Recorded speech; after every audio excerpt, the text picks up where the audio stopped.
What is up, everybody, and welcome back to another episode of Split Film Skip. Uh, you guys don't know this because this will be the official recording for all of time to in memorial to hear the review that Logan Gifford and I do of The Substance. Joined here, of course, I'm Skip Marazzi. Joined here, of course, with Logan Gifford. But Hello, everybody. this is the third time that I've reviewed The Substance this weekend. Each of the videos, like this one is likely to be, is going to be about 2 hours and some change, closer to 3 hours probably. I'm about the length of runtime of the movie, actually. Um, so for some reason, the first two recordings, one I did with Logan, didn't come out. Just the audio was not recorded. The second one I did by myself yesterday wouldn't save. So third time's the charm. Here we are.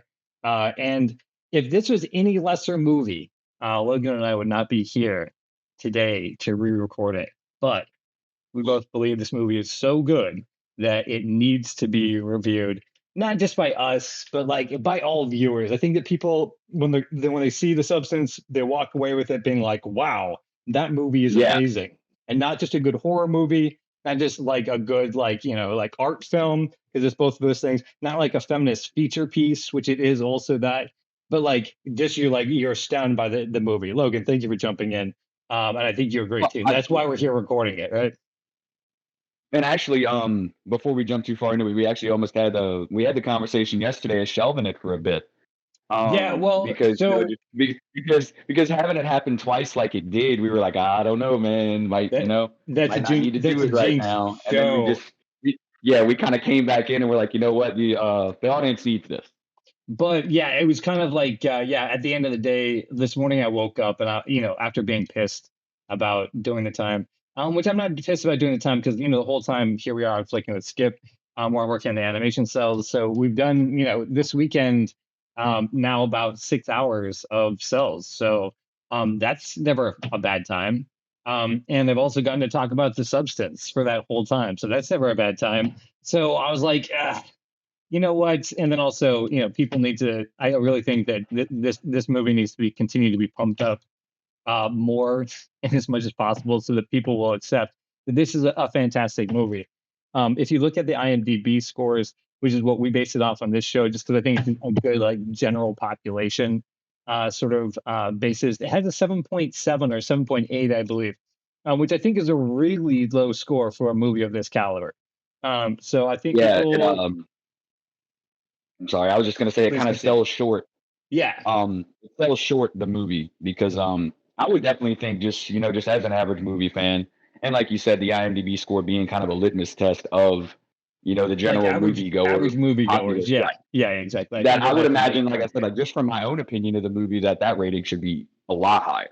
Yeah, I would be expecting like a high eight, low nine. I really do think this movie that of this movie that highly. And some people think that I am an idiot, and I would agree with you that I am. But in in my opinion, of all the movies that I've seen, and I've tried to be like well-rounded in my experience, I believe that this one should be a lot higher. And I think that people are grossed out by it or turned off by the feminist message or the fact that it's about how the male gaze affects the female psychology.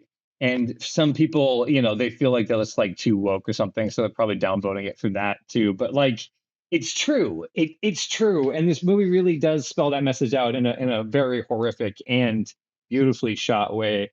As we said in the green room right before we started rolling this movie is absolutely Yep. gorgeous. And I'm not just talking about the beautiful actresses that are playing in the lead roles, but I'm also talking about the way that it's shot, the color schemes, the cinematography, the way that the cameras are moving, how the director is using camera motion and look to tell us like different stories for different reasons.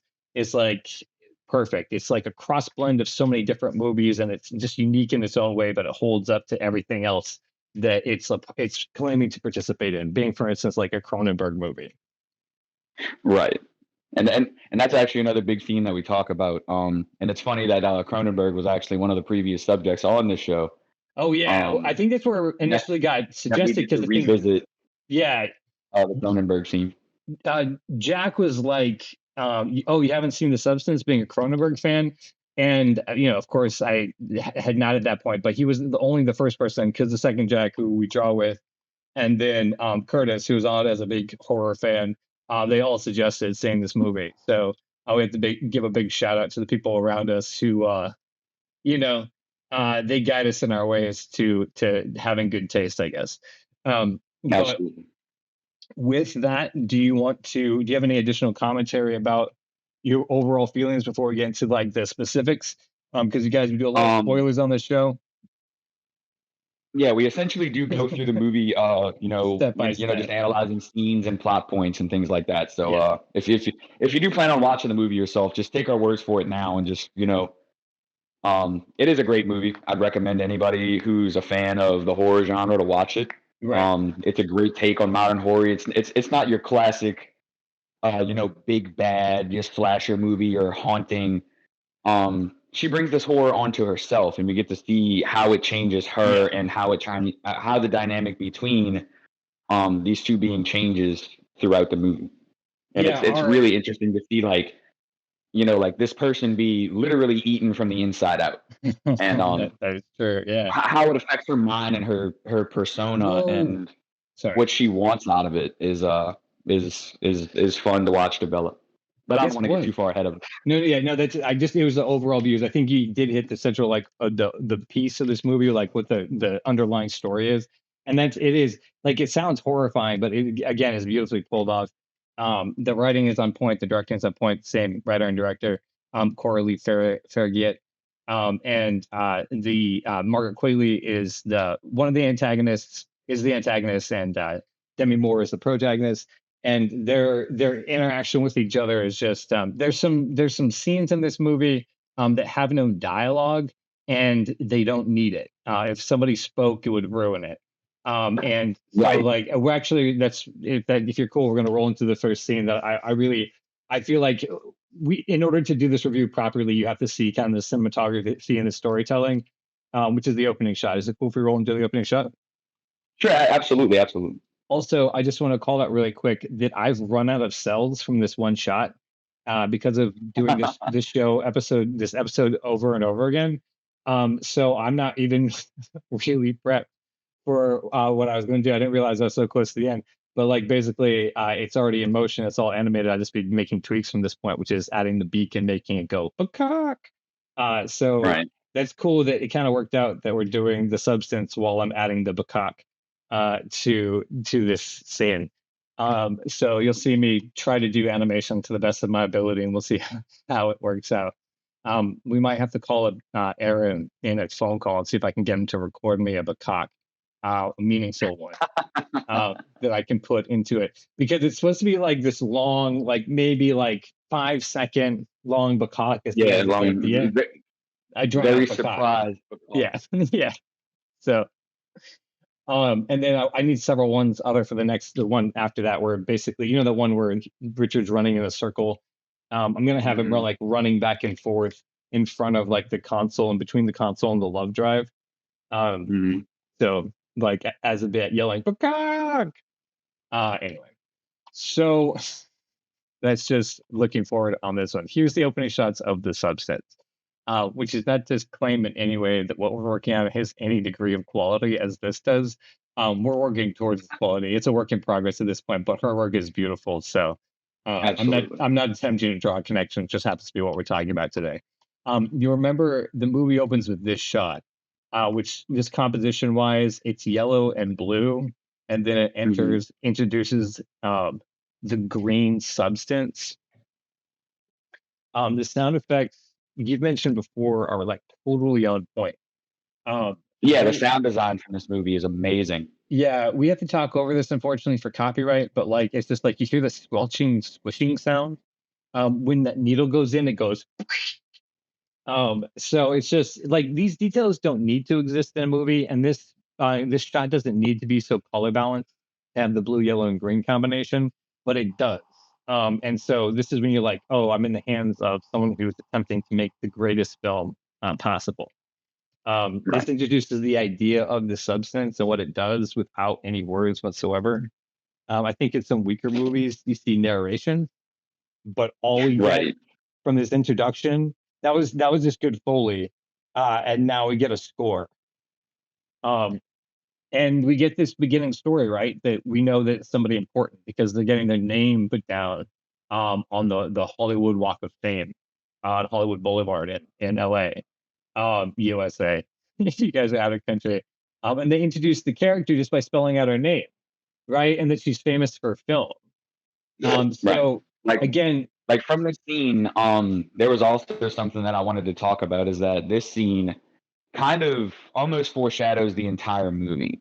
oh yeah, And I believe you absolutely. made the important comment one of the first times we we went through the episode of like we kind of see um the director's idea of how little women are cared about once they serve their purpose. Yeah, yeah, It's kind exactly. of what it brought about to me. This and it's laid out. It's interesting. She doesn't have to say it. It's laid out in the visuals. Like this thing here, right? In order to achieve her stardom, she had to bleed in some way. There's Right. some sacrifice that has to be made, and so she doesn't have to use red duct tape, but she does just to highlight this fact. Right? She's a star surrounded by this like blood, right? And then all this Right. dark stuff is like poured around her, putting her in place. Uh, and so yeah, absolutely. Like it's everybody loves her when she's at this age.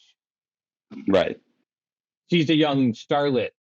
Um, And this is also one of the shots that we get that recurring audio of hey, oh my God, we love you, yeah, like people are wanting to take their picture with her.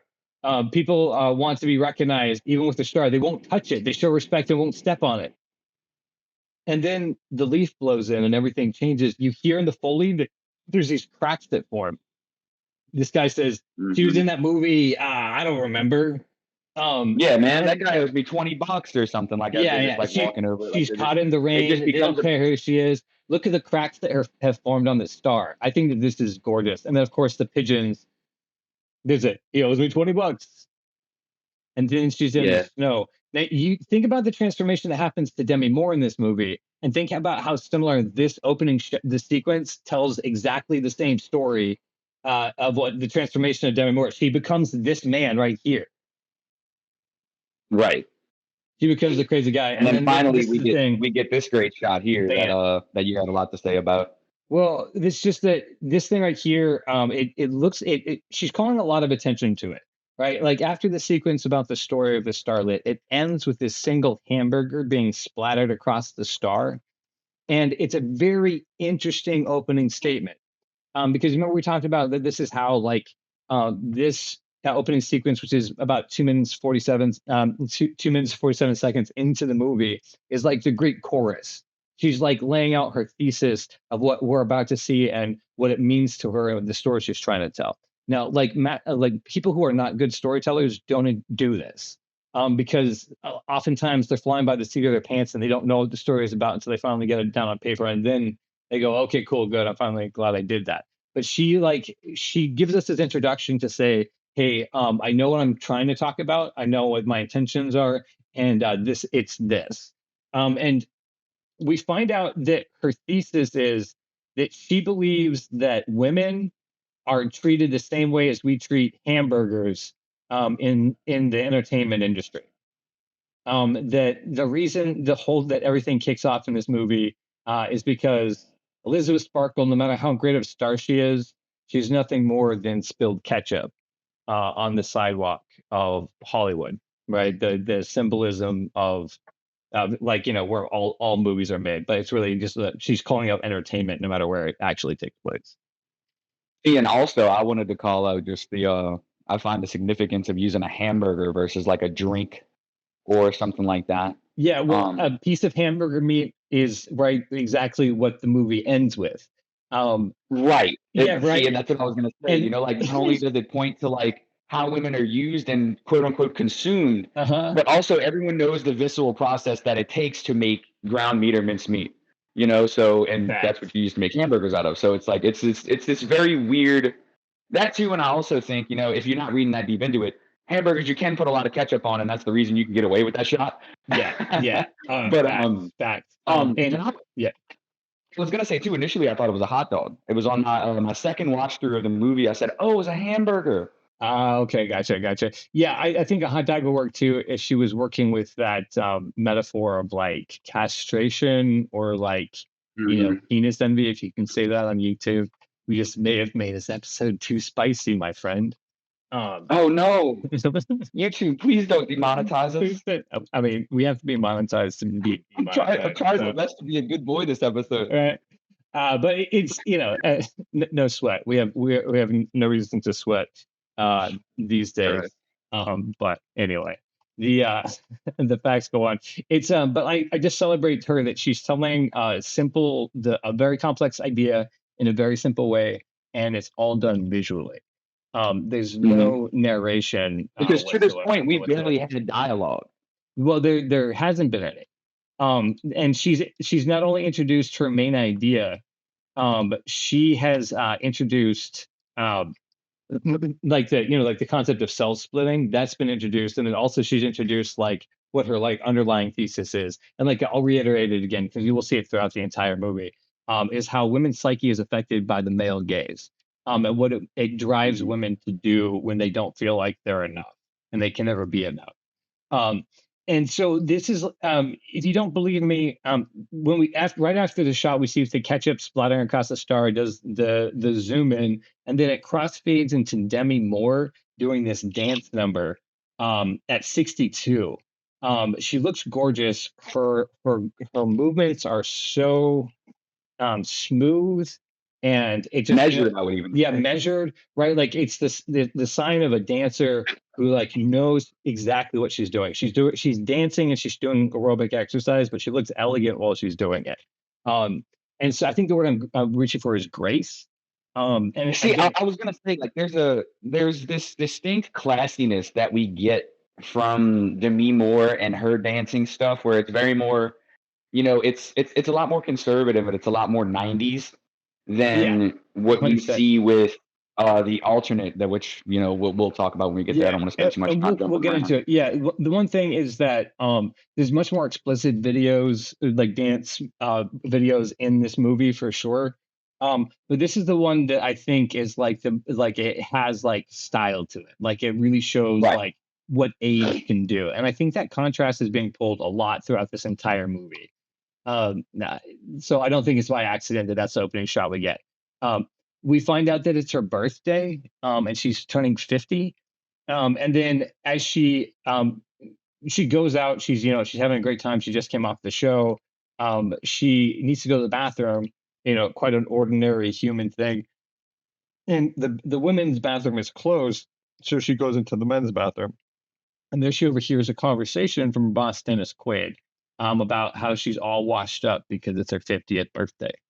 Um, One thing I want to call out about two shots that happen in that sequence is there's this one like I've dubbed like a 6 feet under shot. It looks like very Kubrick. It's like this very like long and deep shot. She comes out of the studio and she walks into this long like bright orange hallway before she reaches the bathroom. And this bright orange hallway becomes significant in a couple different scenes in the movie. So it's like it's a shot that stands out a lot. And then another one that happens is when Dennis Quaid is being super sexist while he's at the urinal. The shot is like done as like a fisheye lens, where his like nose is almost like super huge, and so he's being shot in this very like bizarre way. Um, uh, It's very fly on the wall. yeah, that'd be a great way to put Because it. Yeah, perhaps that's the angle that she was going for, was that fly on the wall thing. Um, the thing you have to know about the men in this movie is that all of them are stupid, and yeah. they're intentionally stupid. She it's I think she's doing. My opinion is that she's doing to men what most male directors do to women in movies. Like they give them no real character to play. It's like two-dimensional. They just have to fill a role or a line.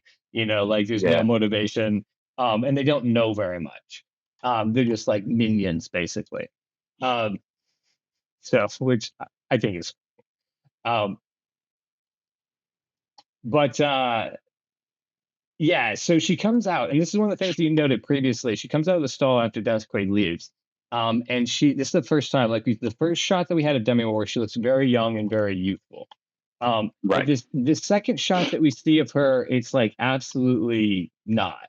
You said that she looks like old She and rapidly ages, where it's like, and we know that like she hasn't taken any makeup off or anything like that. But this is one of the first times we see, like every other time we've seen Demi Moore so far, we've seen the outside perspective of her, right? right. Like we see her on TV, we see her walking places, doing things. This first shot where she looks in the mirror is where we see that her perception of herself is different than what everyone else sees. Yeah, 100%. I would give you that is exactly how you would explain this, and it's cool because what it does is it sets up the entire premise of the film.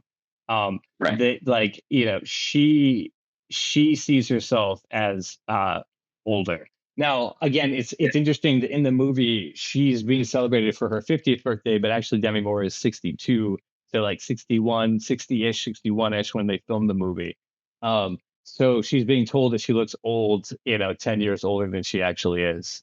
Still a compliment, Right. you know. I mean, yeah. I mean, can we just talk a second about how fantastic Demi Moore, not only her acting was, but just everything that she did in this movie was great. Yeah, and we definitely are. There's more places that we can call out the credit where credit's due. This is one. Let's touch on it real quick.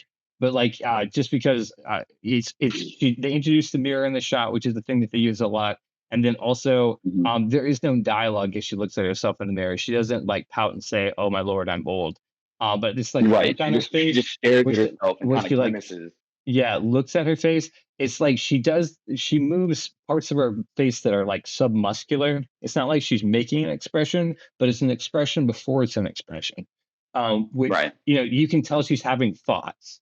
Um, Right. yeah, Her and face so says everything that she doesn't, and exactly.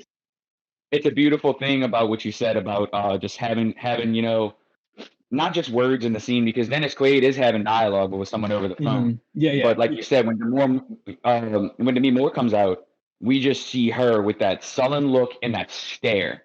Because this scene is also foreshadowing what the conversation is about that conversation that's about to happen. Right, Because we yeah. don't realize it right now. I mean, like we understand that this guy's a bigwig. He runs the studio that makes the fitness show that Demi Moore's on. Right. And we He could be find talking out about in the anyone. scene, right. But we find out in the scene directly after this that they go for lunch, Yeah. and all the terrible things that he was saying about women on the phone, he pretty much says to, he pretty much says the same thing to Demi Moore, but he sugarcoats it, and he does it in a way where he's Well, like, and by no means is the sugarcoating sugar, because he straight up says, after 50, it leaves. You don't yeah, have it anymore, it's a recurring line in And the movie. Yeah. right, and whether he's talking about sex appeal or whatever is left up to you. I don't think they explicitly mention anything of that connotation. He just Well, says you don't have it. he it's her 50th birthday, and he says, when you're no longer 50, you no longer have it. He says, I got to give the people what they want. Got to keep the stockholders happy. Renewal is inevitable. And when he says those lines specifically, he actually looks over his shoulder at a waitress who's wearing a very short skirt, who's flashing the camera behind him. Um, so he doesn't have to say, and this is one of the things that's really nice about this movie is that there's subtext to everything, or the subtext where Right. there should be rather. And so when he's Very saying, Tarantino-esque in that she doesn't waste a frame. yeah, and very Tarantino-esque, like this is where you have quality films is when you're not wasting any of it and you've packed it for 2 hours, with no wasted frames. You can say the same thing about Scorsese too. He just like the worthwhile moments for most of his films. Um, Yes. but yeah, so like you're in the presence of a master, and so you got to appreciate that about this film for sure. The substance. One of the things that's been like a highlight of that scene is where they have all those close-ups of him with the eating the shrimp. Yeah, eating the shrimp. Yeah, Which and food becomes a pretty prevalent theme throughout the movie. And yeah, again, that's another thing that we'll talk about. But this is the first time that we see this grotesque depiction of eating food. yeah, and And it catches you off guard at first, right? right. And it Because takes it is close up, and then again, this is another comment for the sound design. where, you hear him chewing and crunching and all the swell, like he's sucking shrimp tails out of the, out of the back end of the tail, and you just hear all the gross noises while he's depreciating this woman, for not being young enough. He's sitting there stuffing his face because he doesn't care. Right. Like, So that's how much he doesn't care, is that he's not even like phased. He's just sitting there eating his meal like, yeah, love, you don't have it anymore. yeah, this is And what we're seeing. meanwhile, we We're also seeing, see like a few shots of Demi Moore opposite Dennis Quaid. And I'm pretty sure in those frames, she doesn't have anything in front of her. She's not yeah, eating. yeah, she does it. And what we see is this connection between the consumption of women and the consumption of food. Like he's like you pointed out, he's firing her while he's eating. And he's Right. saying that, like you always have to give the people what they want. Like you need to put fresh food in front of them. And that becomes a prevalent theme as to the movie. So suddenly her birthday becomes the worst day. No champagne. Now we drink champagne when we're thirsty. Um, that was no, sorry. Let's keep Skipper's rolling. got bars, ladies and gentlemen. Stay tuned for the first Cox and Space rap album. Yeah. That'll be fresh and tight. The kids will love it. But like yeah, so all those because this connection between it's not like just a theory, right? Like you see it throughout the rest of the movie too, and we're gonna get into it more. Like she makes it very, very clear. The way that she's shooting, the way that Dennis Quaid is consuming the food is the same way that you shoot pornography, where you like do real tight close-ups where the action is happening and you get to see all the like grease and the slime and all that Right, yeah. the things that are going on. That's also highlighted because you see how greasy his hands and his lips are. You see that his Yeah. teeth are dirty and yellowed, and all the meanwhile he's got this shit-eating grin about him when he's Yeah. giving her this news as well. Did you notice that? Yeah, because he's a fake person, like um none of this is real to him. He's just a character delivering lines. And so like he's supposed to be happy about it. Um But I mean, like, I was just gonna say, like, what was the choice behind, him just slyly smiling the whole time as she ruins this woman's life? well, you'll see that he does that throughout the entire movie. Like even when he's taunting Quaylee, um even when he like good and bad things are happening, like when he's like torturing her, like he does his expression doesn't change. Even when he's like talking crap in the toilet, it's all the same. He like she his point is that how like women show up in movies and all they do is smile. I think Yeah. that's the thing. Like none of them are And supposed to be. we do have that spoken to a little bit later in the film, as far as like we have that directly said. But anyway, like I said, I don't want to jump around. um Now we get to a really, really puzzling part. Are you good with the food scene? And you think that we've mentioned everything about that right? Like she has no food. It's a couple I missed. I do want to tie the fact that like she's not eating, is just like just seeing that on like a human level and not like, trying to appreciate the moment as art. We understand that she's not eating for a reason. She needs to, she's trying to maintain herself. We understand that in that scene she should be or is most likely fasting or something like that. But Right. Well, she's it's always the way she looks.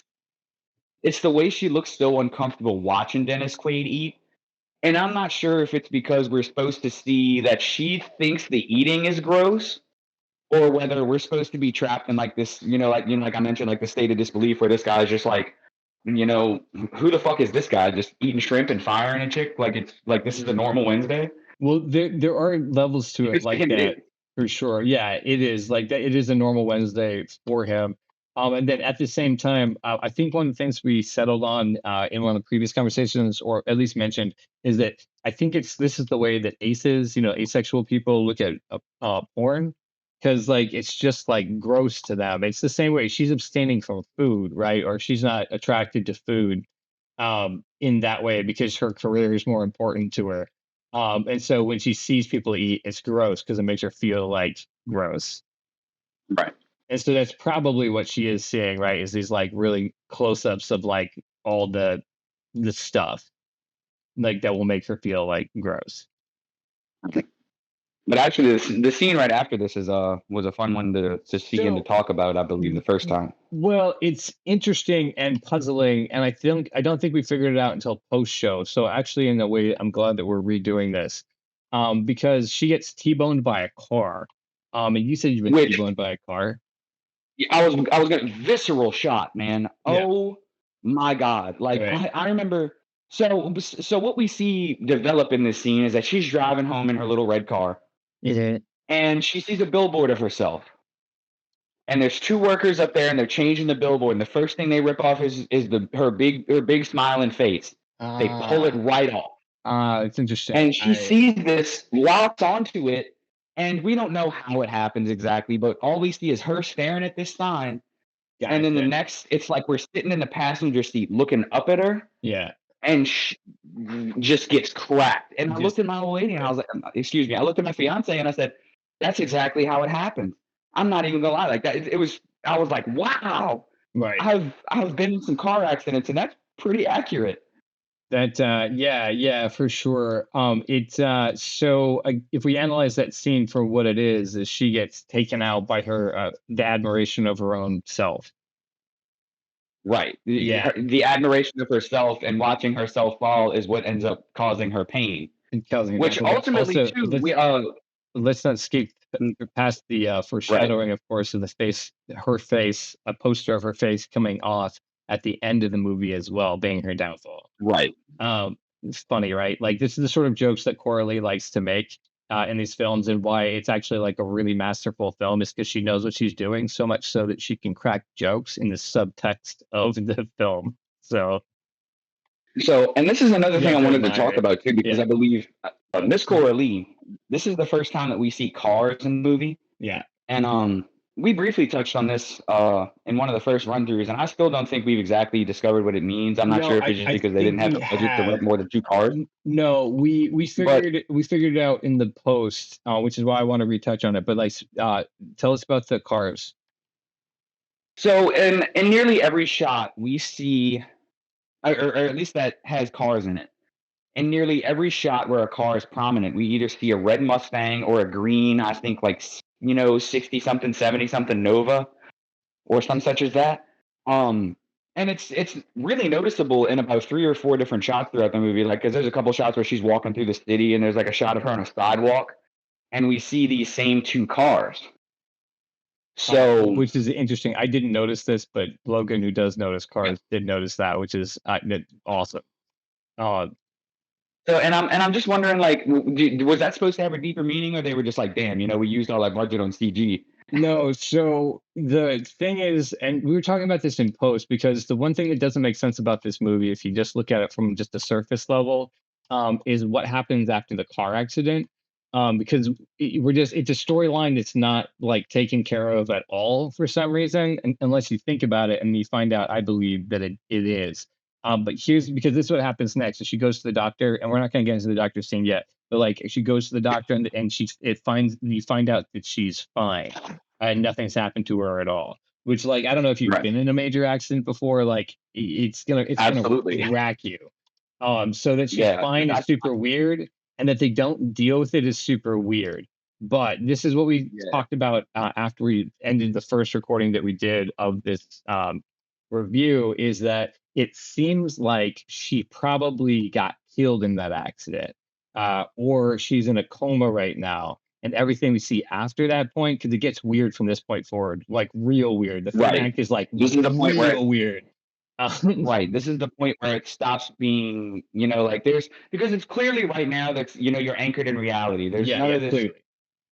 suspension of your disbelief where you believe like, okay, this is in an alternate universe or something. The Right, one right. thing I will say to that, And to, like the to counter my timelessness. own point, the timelessness is Right. what you just said, right? Well, that was, remember, you called So, that out, and we couldn't like figure I out why said, it didn't feel timeless either.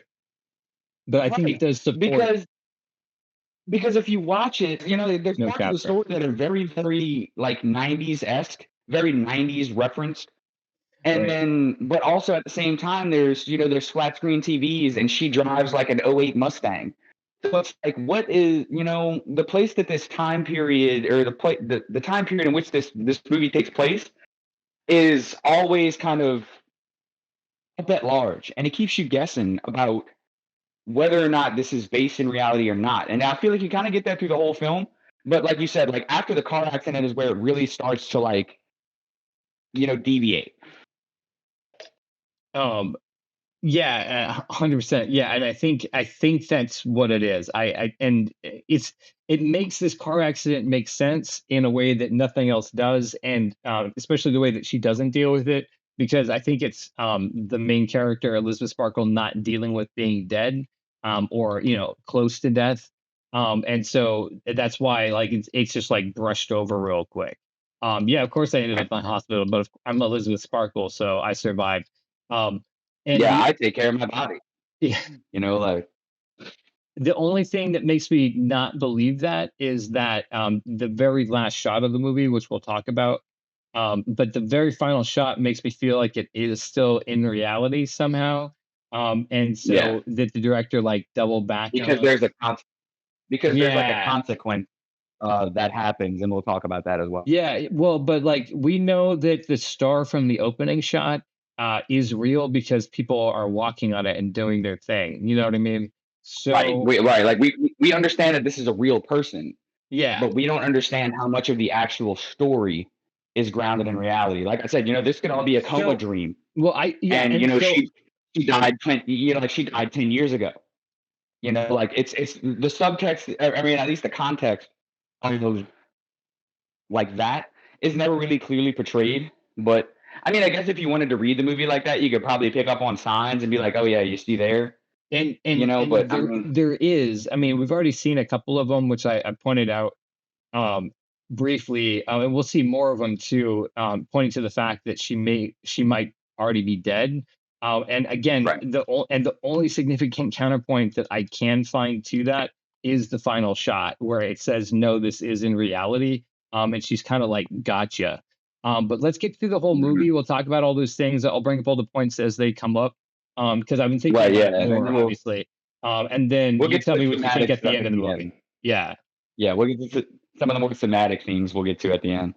Because right So, now we're talking about thematics and just how great this movie is just to look at. oh yeah, and it is really a beautiful movie to look at. Like all the cinematography is fantastic. That shot again of her getting just plowed in the car, her car getting Yeah, that was just T-boned. a stunning shot, which it looked like Demi Moore did that. I mean, unless once again, like you say, for the mirror shots, which again we'll get to.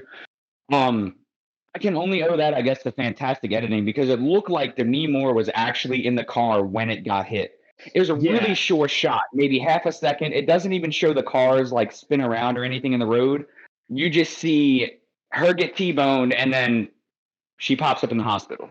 yeah, it's So a it's a fantastic pretty effect shot. it's pretty wicked. However they ended up doing it. I do believe that they use body doubles, and there's a couple shots we'll comment in the end, up with this and like really intricate body doubles. So them doing a dummy that they cut the shot in for the effect shot, I could totally believe. They do it Yeah. a couple like Demi Moore has some really significant body doubles that they use throughout the movie. So but after that car accident, she's in the hospital and she is examined by this really young looking doctor. After the examination is already over, and she's a little uncomfortable about it, but he says that she's a prime candidate after examining her spine. And without her knowing, he slips something into her pocket. Um, so it's she does these really cool things, and she does it throughout the movie. She's about to do another one about these little seeds that she plants as setup, the writer director, and then she will deliver on them later, and this is one of them. She Demi Moore walks outside. It's her 50th birthday. She's just got in a car wreck and she got fired. She's feeling like absolute garbage, and one of these dumb men, who had a crush on her in high school, he finally has the courage to like come up to her and like half-heartedly ask her out on a date. Um, and See, you say dumb men, but this man is probably one of the more golden men in the movie. he is Um, sweet, I right? feel Like like he's not a this is bad the only guy. man that we see in the movie that actually just has like pure intention. And now, unfortunately, he is a little greasy and ugly looking Well, because he's he's just the same age, and men do not age as gracefully as women. I don't care how much, I don't care how much argument you put into it, dude. a 60-year-old woman will age better than a 60-year-old man any day of the week. Well, they do have some You know? tools that men refuse to use. Right. Um, that's just, but also this guy, yeah, it's not that he's ugly. He's just kind of like regular looking. And Yeah, he also the right. thing Like is, he's all intents and purposes a homely man. yeah, well, also, and it's not like this is impossible, but like she was a person of status, and he has obviously lived in LA and is not a person of status. But now he feels like she's gotten to the point where he's like comfortable to like approach her, where maybe he's seen her for years around LA and he's never said anything because she was like too much of a star, and now he's like capable on a bad day to like finally take an opportunity. Um, Yeah. so I think that's kind of like the joke because you see it like the way that men behave in this movie. Um, and so again, he's the most like best and genuine intentions, and it pays off later. But he doesn't even believe that she'll say yes, and so he didn't even bring like paper or a pen to like give her his number. He pulls out his own doctor stuff and then says, like as he's jotting his number down, he says, don't look at my blood pressure. And they both, like they both kind of snicker. And then we have this really cool shot of he goes to pass his number to her, and then he accidentally drops it in mud. Yeah. But being the guy that he is, I guess, just as genuine and just, trying as he is, he picks it up out of the mud, shakes it off, laughs nervously, and gives it to her. And gives it to her anyway. Yeah. Right. So he doesn't say, hey, let me rewrite that. He says, hey, this will work just fine, and hands it to her out of the mud, which I think also is pretty symbolic because even this guy didn't even give a shit to rewrite his number for this, superstar that we've come to know. Right. And then he claims to admire, right? Like it's just so it's funny, yeah, that on her worst day, on her birthday, they that this guy is like gives her his muddy number. It does pay off. So it's interesting that this is a setup like the way that it is. Right, because it does we do see a follow-up to this later. So again, no wasted shots in this movie. She's not just doing this joke to make this joke, which I appreciate about this director very much. To be honest, the first time I saw that scene, I didn't think we would hear that man referenced again. Yeah, exactly. Like he doesn't stand out in any significant way, and he's not supposed right. to. But as the story continues, we realize that he does have a semi-important role in Demi Moore's ultimate breakdown. But once again, we'll get to that. Which is sorry, I jump a little too far ahead. I like foreshadowing. It's good. Well, the foreshadowing is like it's really cool because we do get to see that. Yeah, like her inevitable breakdown is what this movie is, and her acting again, the performance in this entire movie in those scenes in particular is astounding. So good to remember and to call out, and we're definitely gonna get there. So she goes home, right? And she plugs the USB into her TV, and she gets this. I do want to show you this one thing. So, the thing about this video is that there's a more perfect version of herself that she can be. It introduces this idea, right? There are some caveats though. You have to spend 1 week in one body and 1 week in the other body. So it sets up the sci-fi premise like really early and really easy to understand. In fact, I want to show you this shot really quick. If you're down to look on the stream, which is this one right here. And they use this idea of these yellow balls to indicate the you and the less perfect you and the perfect you. You and yeah, like the other self. Yeah, and so well, I'm sorry. One thing I wanted to say is which it's just masterful storytelling in my opinion for this. And like that same thing, like the premise of the movie is told in that single shot that we just looked at with the yellow sphere and the crumpled sphere, because it's this idea that they're able to make you more perfect. Right. So and it's also a really stunning shot too, where they leave one bowl or they leave one of the yellow balls imperfect. Yeah, and it's intentional because you see that like torn the two things apart, and then nice. They've torn the two pieces apart, and they've only spent time shaping the one. Right. The evil is inside herself, Yeah, she's struggling against and herself. Uh, that's what we come to realize with the evolution of this character, which again we'll get into. Yeah, it's fantastic. After that, she sees the advertisement. She goes on her spiral, rejecting the idea. I would think that she is gorgeous. And then she does the cat call of like a desperate woman, where she lines up her drinks on the bar so that everyone will see how drunk she is, and she's all like pretty and everything, but nobody will hit on her. And Four then martinis, by the way, yeah, ladies four and gentlemen. martinis. Yeah, yeah, exactly. Um, and so, which is funny, right? Um, I wanted to say too. Also, I believe in that same scene we get this really cool shot where a fly lands in her drink and drowns, hmm. and we get this really hard close up of this fly. I missed that. That's cool. And I guess that could also speak to the symbolism that you brought up earlier. Like maybe she's already dead, and she's witnessing death in a way that is completely unavoidable because the fly could have just avoided the drink, but the Right, fly right. flew into the drink and died. So That is again, interesting. we're kind of seeing this foreshadowing of like this is completely like this is completely avoidable, and your choice to inflict upon yourself. Right, yeah, like she does drown in the substance. So it is foreshadowing, which I had not noticed that. That is really interesting. I watched it a couple of times too. So that's Yeah, the part that I'm like, wow, yeah, I didn't even see that. Um, yeah. We get this super cool close up shot, by the way. Like it's like a macro scope of this fly. So you see like like the scales underneath its wings. You see its whole body, but at the same time, you see it in such this fragile state of death. but yeah, it's cool. The movie's chock full of like really good shots. That is one of them. I would say go back and go take a look at. What we'll talk about next is the yellow trench coat, which is this noir aesthetic that is a part of the movie. The yellow trench coat was something that we see pop up a lot. Yeah, it's kind of like Um, her identity when she's out and about, and by her, I mean see, in Elizabeth, played by Demi Moore. the, So right, significant to notice the yellow trench coat.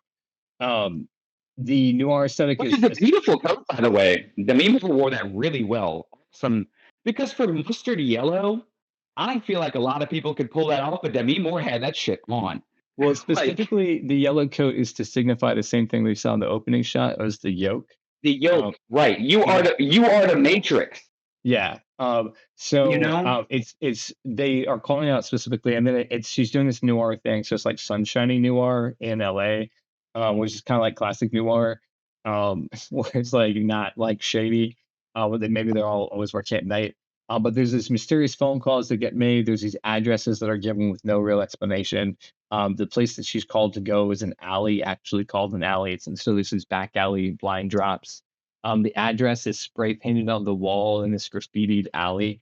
And even though her key card works on the door that she's given, she has to stoop to enter this space that looks the door only really, comes really up shady. halfway. Yeah. That was Uh, another thing that I wanted to comment about. Although it's a small detail, mhm. it I feel like it require it, what this shows is a level of commitment to these to the people who are enlisted for the substance. Yeah. It shows the level of commitment that they're willing to go through.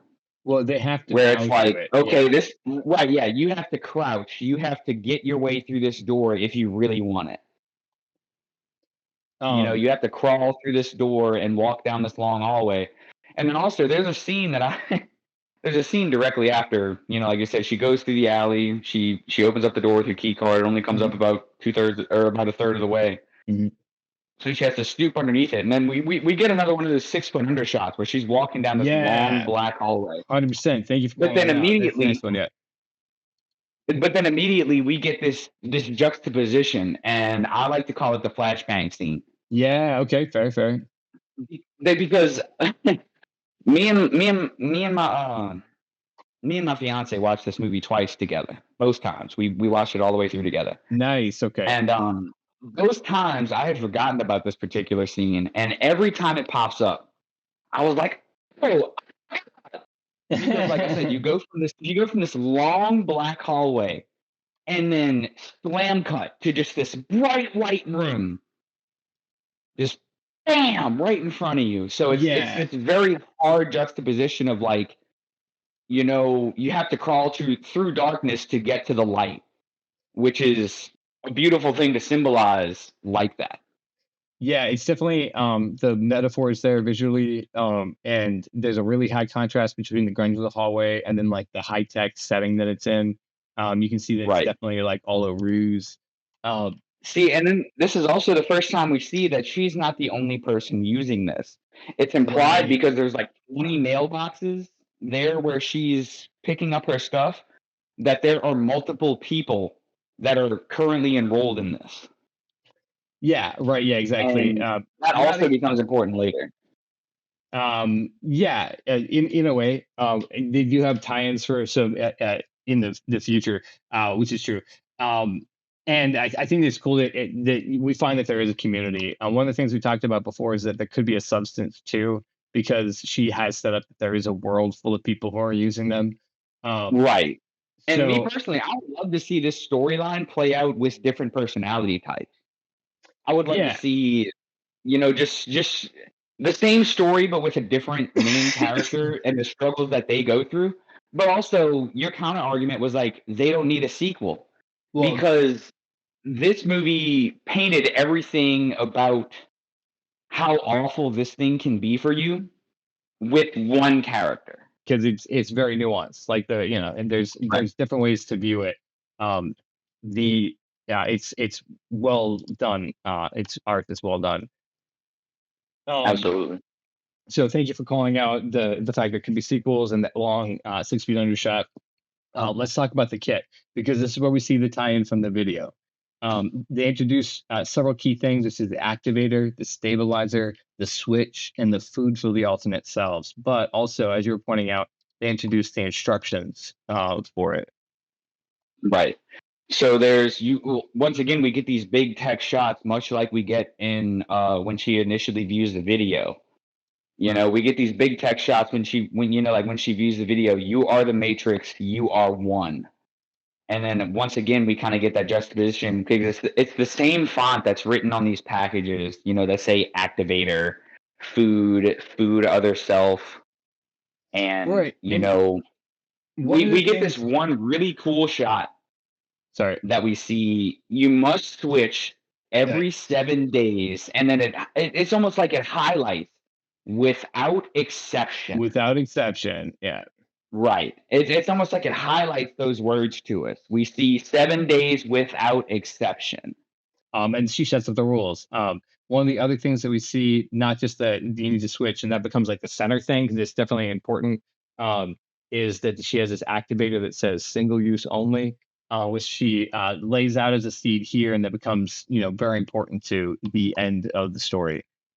See, and I So, believe I believe that was one of the things I said during the initial recording is that if you notice, it does say single use only, mhm. but they send her multiple doses of the activator. Right, which So is once again, it kind of plays on this theme of discipline as well, where it's like, are like you we disciplined know you enough? have more to use, but are you bold enough to try it again? Um, It's almost like they egg you on or taunt you into, if you want to do it again, hey, but there's going to like be to consequences. yeah, to like give you the opportunity. Quite possibly, yeah, Mhm. quite possibly. Um, it's interesting that that is the case, And and I I mean, 100% agree with you on that. And I mean, The for me, like a lot of the conversations that she has, and once again, we're jumping kind of ahead. it's a But good, one thing I will say is one of the conversations a lot of the conversations that she has with this, nondescript supplier of the substance, and they're always really cold, and they're always very like, you understood what this was. right, right, Um, yeah, like there is no she and you are one. right. Just telling her the rules again, yeah, without a real Right. Right, because we ultimately end up with a skew of the rules and the consequences of that, which once again we'll kind of creep into. Yeah, but it's nice that the movie sets up the rules really, really clearly, so we're not wondering what the movie is going to be about or how it's going to work out. Right. And so Right. this is an example of that where they do it so much so that she's opening up this box with all these rules clearly laid out, which is the choices that she's going to have to make within the film. And that's just nice. It makes us feel comfortable. We know what we're in for. And so yeah, just like clearly doing it, but not making us feel stupid. Bravo. Because it's a fine line, and not all directors do it well. And Corley is doing it well here. Um, Let's take a break real quick just to shout out the fact that we're on a Flicking with Skip, which is a Cox and Space behind the scenes podcast. I'm here joined with our co-host, co-producer, writer, and an actor for Cox and Space, Logan Gifford. I'm Skip I have a Murray. lot of hats, Yeah, gentlemen. we're getting the show off the ground. Um, so I'm Skip Murray, who's your host for the evening on Skipping with Flipping with the show where we review, we're endlessly Flicking with reviewing. Skip, where we We're- review popular movies. No, this is the movie where from here on out we only review the substance. As far as I'm concerned. So just so you know, if you want to Yeah, keep up with us and check out our other reviews before we got this is going to be Scott, this is going to be a Cox and Space podcast that focuses on the movie The Substance for the next 6 months. The next 6 months. That's all we're going to do for the next 6 months. You can check us out at coxinspace.com, coxinspace.com. Get connected with our Discord, our Patreon, our YouTube, and our Facebook, so that you can come on the show and talk about what movies you like. We like The Substance. And Logan, what's one of your favorite movies? So actually, we went over my favorite movies in the Tarantino series. But to be honest with you, those aren't actually your favorite movies. It's The Substance, right? I thought it was The Substance. Honestly, yeah, one of my favorite movies as of late. Yes, I've seen this movie twice. Within 48 hours, I love this movie. So, because we only review The Substance from here on out on this podcast. Yes, and I want nothing but sequels for this movie for the rest of this show. Yeah, so you heard it here first. The format of this show is only The Substance. But there are other shows where you can come and talk about the things that you're interested in. You can do that by connecting with our Facebook, and telling us what interesting things you like. Like, comment, share if you're catching us on YouTube, because that helps us out a lot. We'll continue to give you raucous content until YouTube shuts us down. So you're catching it here. Thank you. We love you. Back to The Substance, the only topic we'll talk about from here. Perpetually. Yeah, perpetually. So speaking of which, we switch in The Substance. We get to see a very naked Demi Moore, full frontal, full back. There's some this scene in particular stood out to me because of the way that the sexualization is presented, generally from a masculine perspective. One of the things I enjoyed worst about this presentation was that it was the way that women look at themselves. And so we don't often get to see that in films. And so to see like a woman like admiring herself, and this is just the start of the scene, as Logan called out how the scene where the scene's about to go. It's the same thing you see throughout this entire scene, and actually throughout the whole thing, because you see it in the third act too. Is the way that these women admire themselves for having like healthy bodies. Um, one of the jokes that I wanted to point out before we get into the whole translation is how they give them tools in this kit that they just expect them to be able to use. Like how they're like, yeah, you can afford The Substance, so of course you know how to shoot up. Right.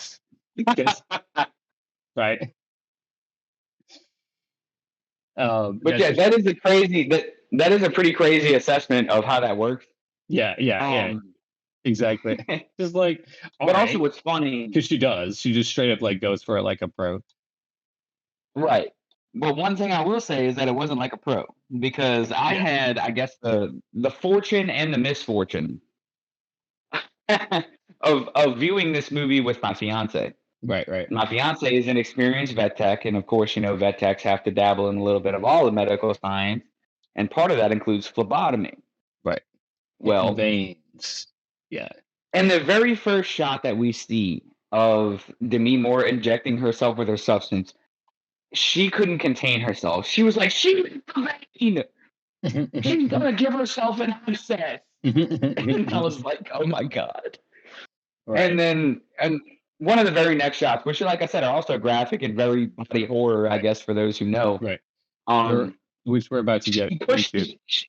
So she has a tourniquet on to to pump her Mm, vein and find it, much like right. someone would do to draw blood. Right. But then she pushes the shot in without removing the tourniquet. And even I was like, even me at that point, because I mean, me and my shady past, I was like, "You're gonna blow your fucking vein out. What are you doing?" Like, take the tourniquet off. So there Oh, was a couple of things in there just as far as like medical inaccuracies. But I right. understand, like you want to, we're playing to body horror, and it's like I said, it's like for people who know that is more of a body horror aspect. It's like you don't just have to be afraid of needles, but if you know about needles and you know about how they work, you Right. could look at those shots and be like, yeah, she fucking did that wrong. Yeah.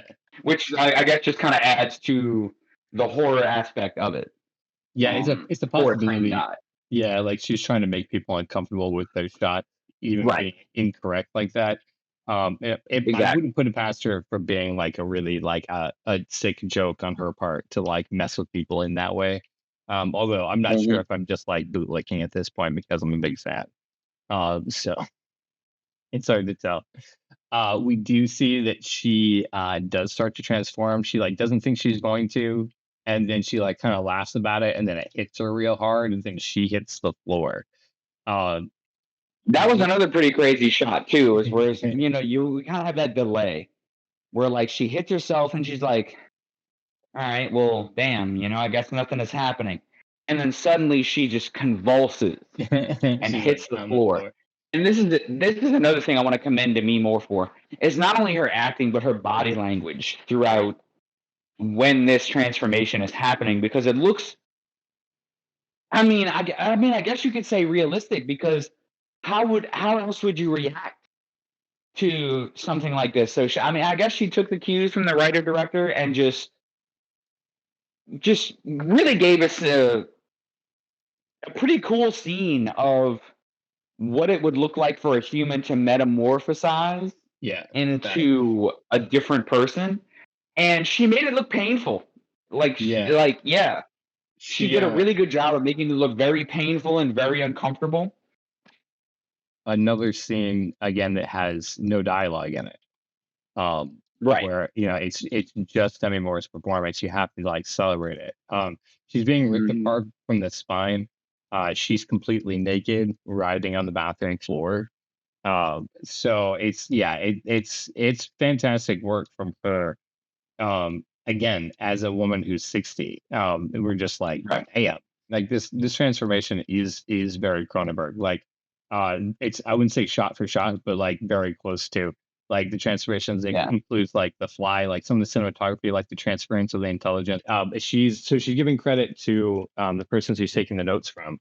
But also she's doing something fantastic because we haven't seen a woman do these things. The two eyeballs in the Yes. socket shot. When we see Um, the iris of the second self form in her eye, and yeah, then we see so it float away as if it's developing, like as if it's like I have an objective.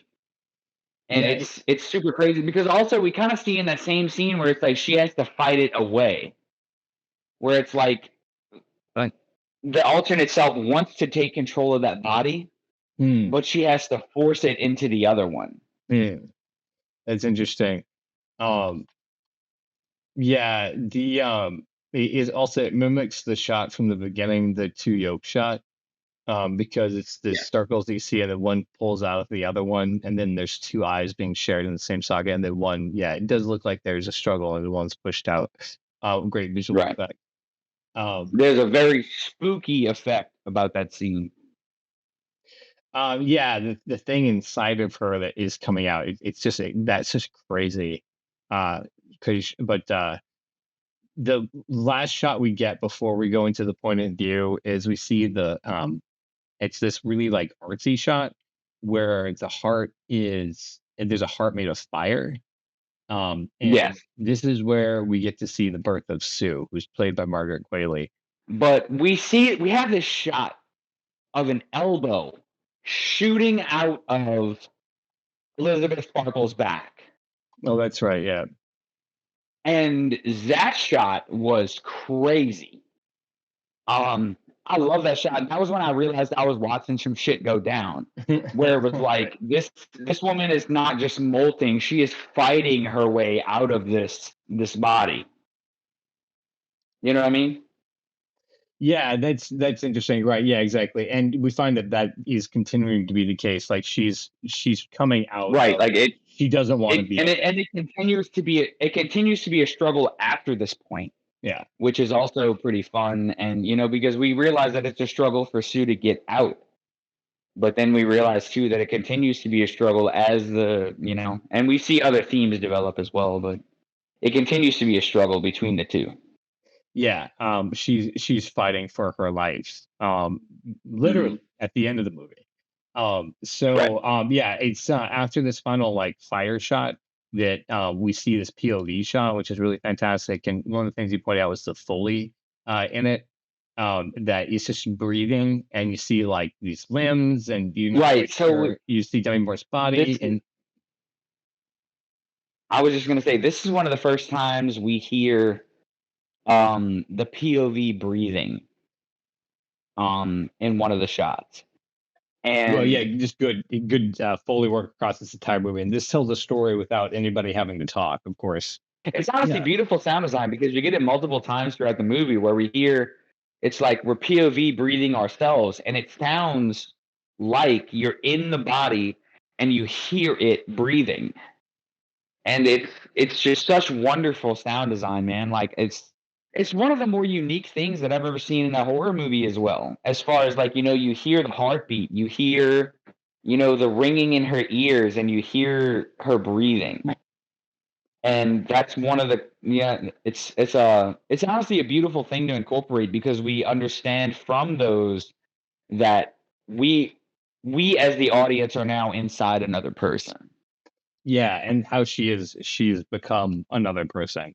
It's really fun Right. to reveal as she like goes to the mirror, wipes away the glass, and we see this trick shot. Of course, this is a straight on mirror shot. Right, yeah. Margaret clearly like revealing herself to herself as she wipes away the glass. I just want to pause real quick to comment about how fantastic this shot is because of course mirror shots are impossible to pull off without the camera being seen. Um, And and and and we've tried this in Brooks.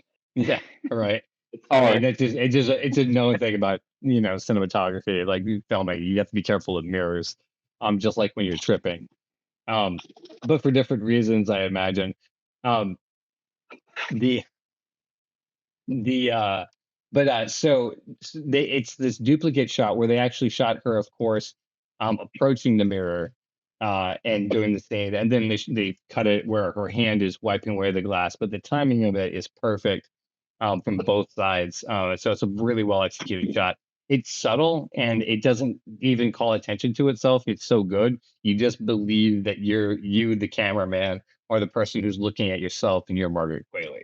Um, just really well executed. And then it's doing the thing that Yeah, a really is beautiful shot with, yeah, that's another one. I mean, like you can tell they kind of used a little CG with her arm and her hand, you have to, of but course. I mean, yeah, just to yeah, tie it in, like, how but do you do that without it? So it's like honestly, ultimately a beautiful shot that lets us know, like I said, it's a POV shot where it's like there's no camera visible, and we just see her wipe steam away from the mirror and see this new face and this new body that she has, right. and she pauses to appreciate excuse my language, but how tight and how like just you know put together her new body is, and she's like, okay, 100%. like I could do something with this. Like you kind of because of how long the scene lingers, and I remember Yeah. I had some thoughts about this before, but I feel like for how long that scene lingers, where she's checking herself out, she's having thoughts of like,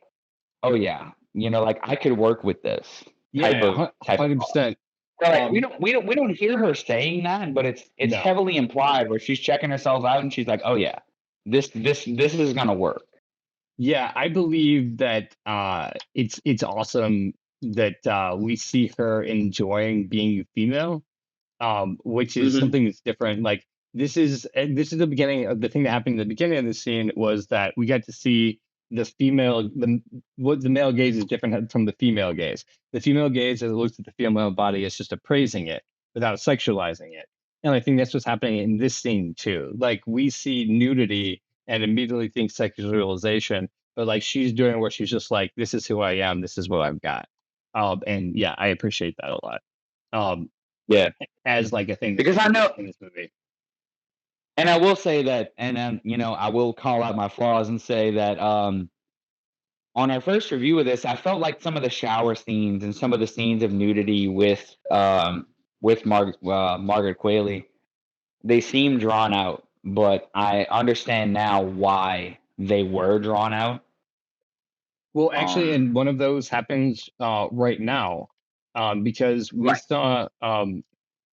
we saw Demi Moore shower before she went out to get drunk before this whole thing happened.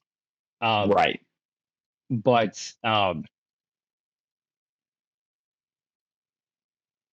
so it did like the shower scene with her, and so we got to see her, but then we see Margaret Qualley shower, and then how it's like different because we're recognizing different body, and she uses this throughout the movie. The writer and director uses this throughout the movie to recognize the differences and the changes in her body, because she One begins thing to I play will a real say, significant part of this movie. Yeah. there was a shot that happened in the shower where she appears to spread her booty. Hmm. Now we don't see the shot, but it's like, why? Well, I mean, of so course, of course, to clean the booty, because if you don't do that, then you're dirty and you nasty as need hell. advice. Yeah. Right. But I Um, don't feel like we needed that intimate of a moment for her to appreciate the body that she had. I well, feel like we got enough of that in the mirror. But the so shower scenes being juxtaposed like that, I guess, has a form of artful symbolism.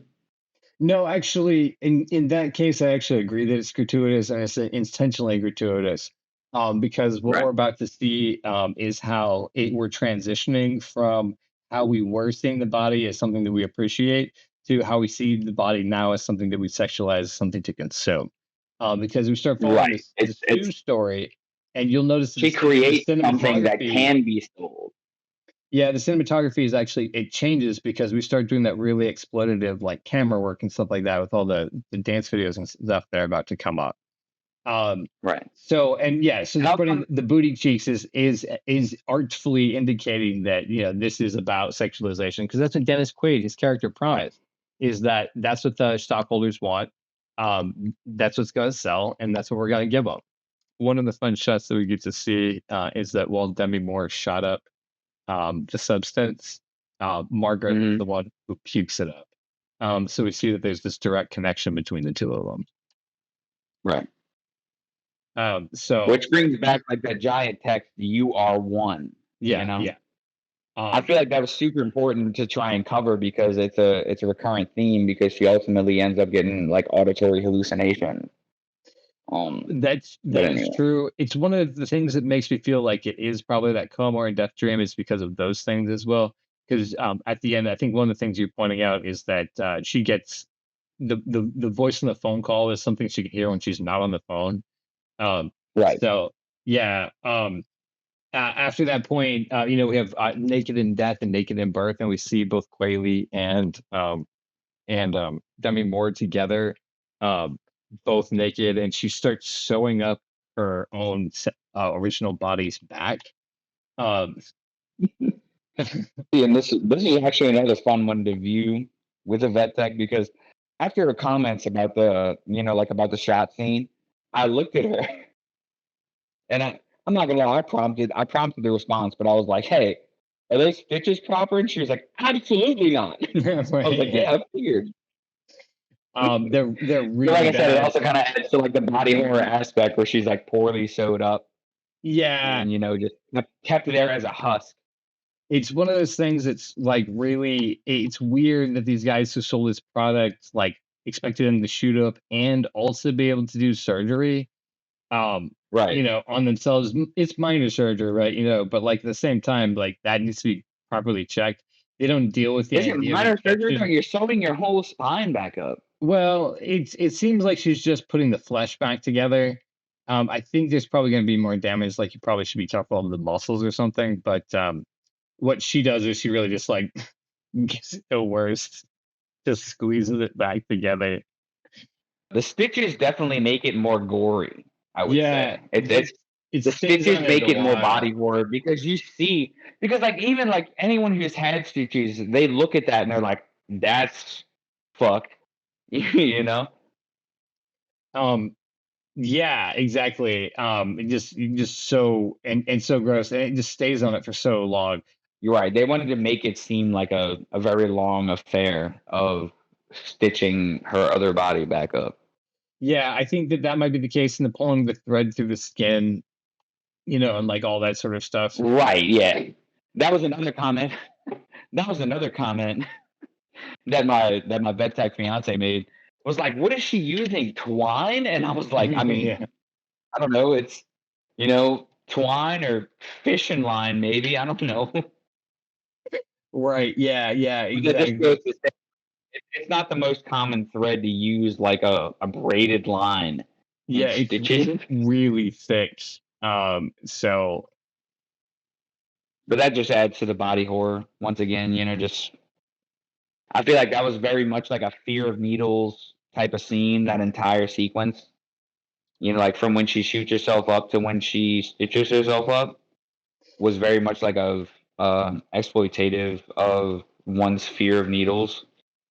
yeah, well, it definitely plays on all that. I mean, like, so you talk about levels of body horror, where there is definitely a Cronenberg esque body horror at the end of this movie, but this is where it's also playing Right. on what like types of body horror can exist. And Right. Like I do what have to body give it horror up for is. it. Yeah, that Yeah. it's like actual fears that people have, is what makes it Yeah. She terrifying. explores the whole theme. It's like fear of needles, fear of aging. There's a lot of different things that she goes through in order to convey this. Like I said, the ultimate point of, and I mean, I guess like you said too, of what women would be willing to go through to prevent the age of themselves. Yeah, exactly. To be more perfect, be more complete. And that's where it Hmm. introduces this idea that she has to stabilize every day. And the stabilization is her taking a spinal tap from her other self and injecting herself with it. Um, and Which it is is wicked. it's this commitment to being gross, to like doing this thing that's so horrific. And we find out more about this spinal tap later and how gross that it actually is. But Right. like just the first time we know it's gonna be gross because the first time it ever happens, she's doing it through the stitches that she just stitched in the woman's and her other self's back. Yeah, like she does it in a gap in the stitches. Yeah, so it's just like I mean, the whole thing is just like gag. You're talking about body horror, and that's Right. she's serving it up on a silver platter.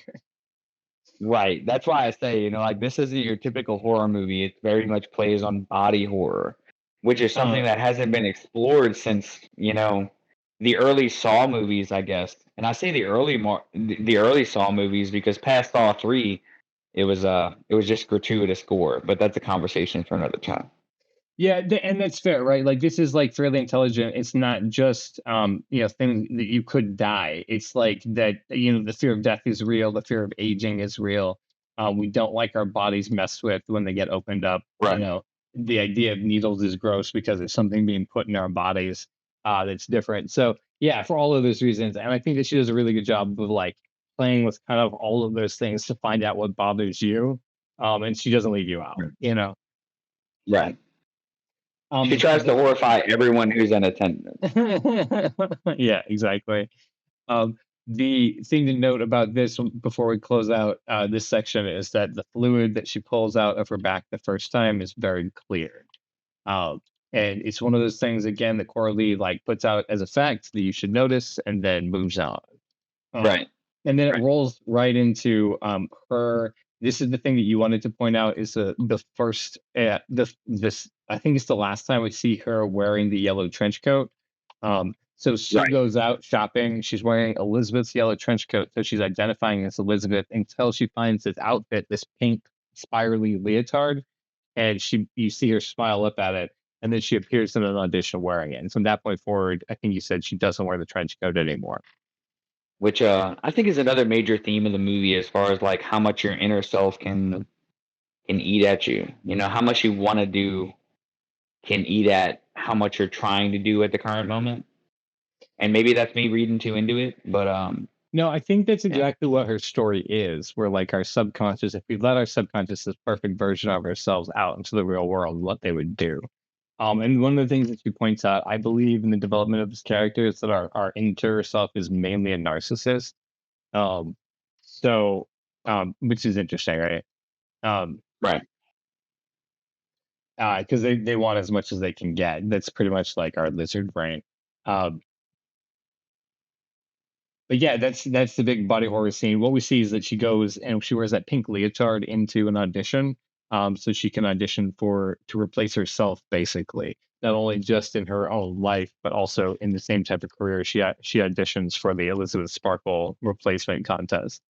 Which I feel like is a flaw already, because I mean, and I'm not saying like a flaw in the story or in the, but rather in, we already see that this other self is toxic and wants to be everything that Elizabeth Sparkle is currently, Yeah, which it's a is really it's also what leads to the ultimate downfall of Elizabeth Sparkle.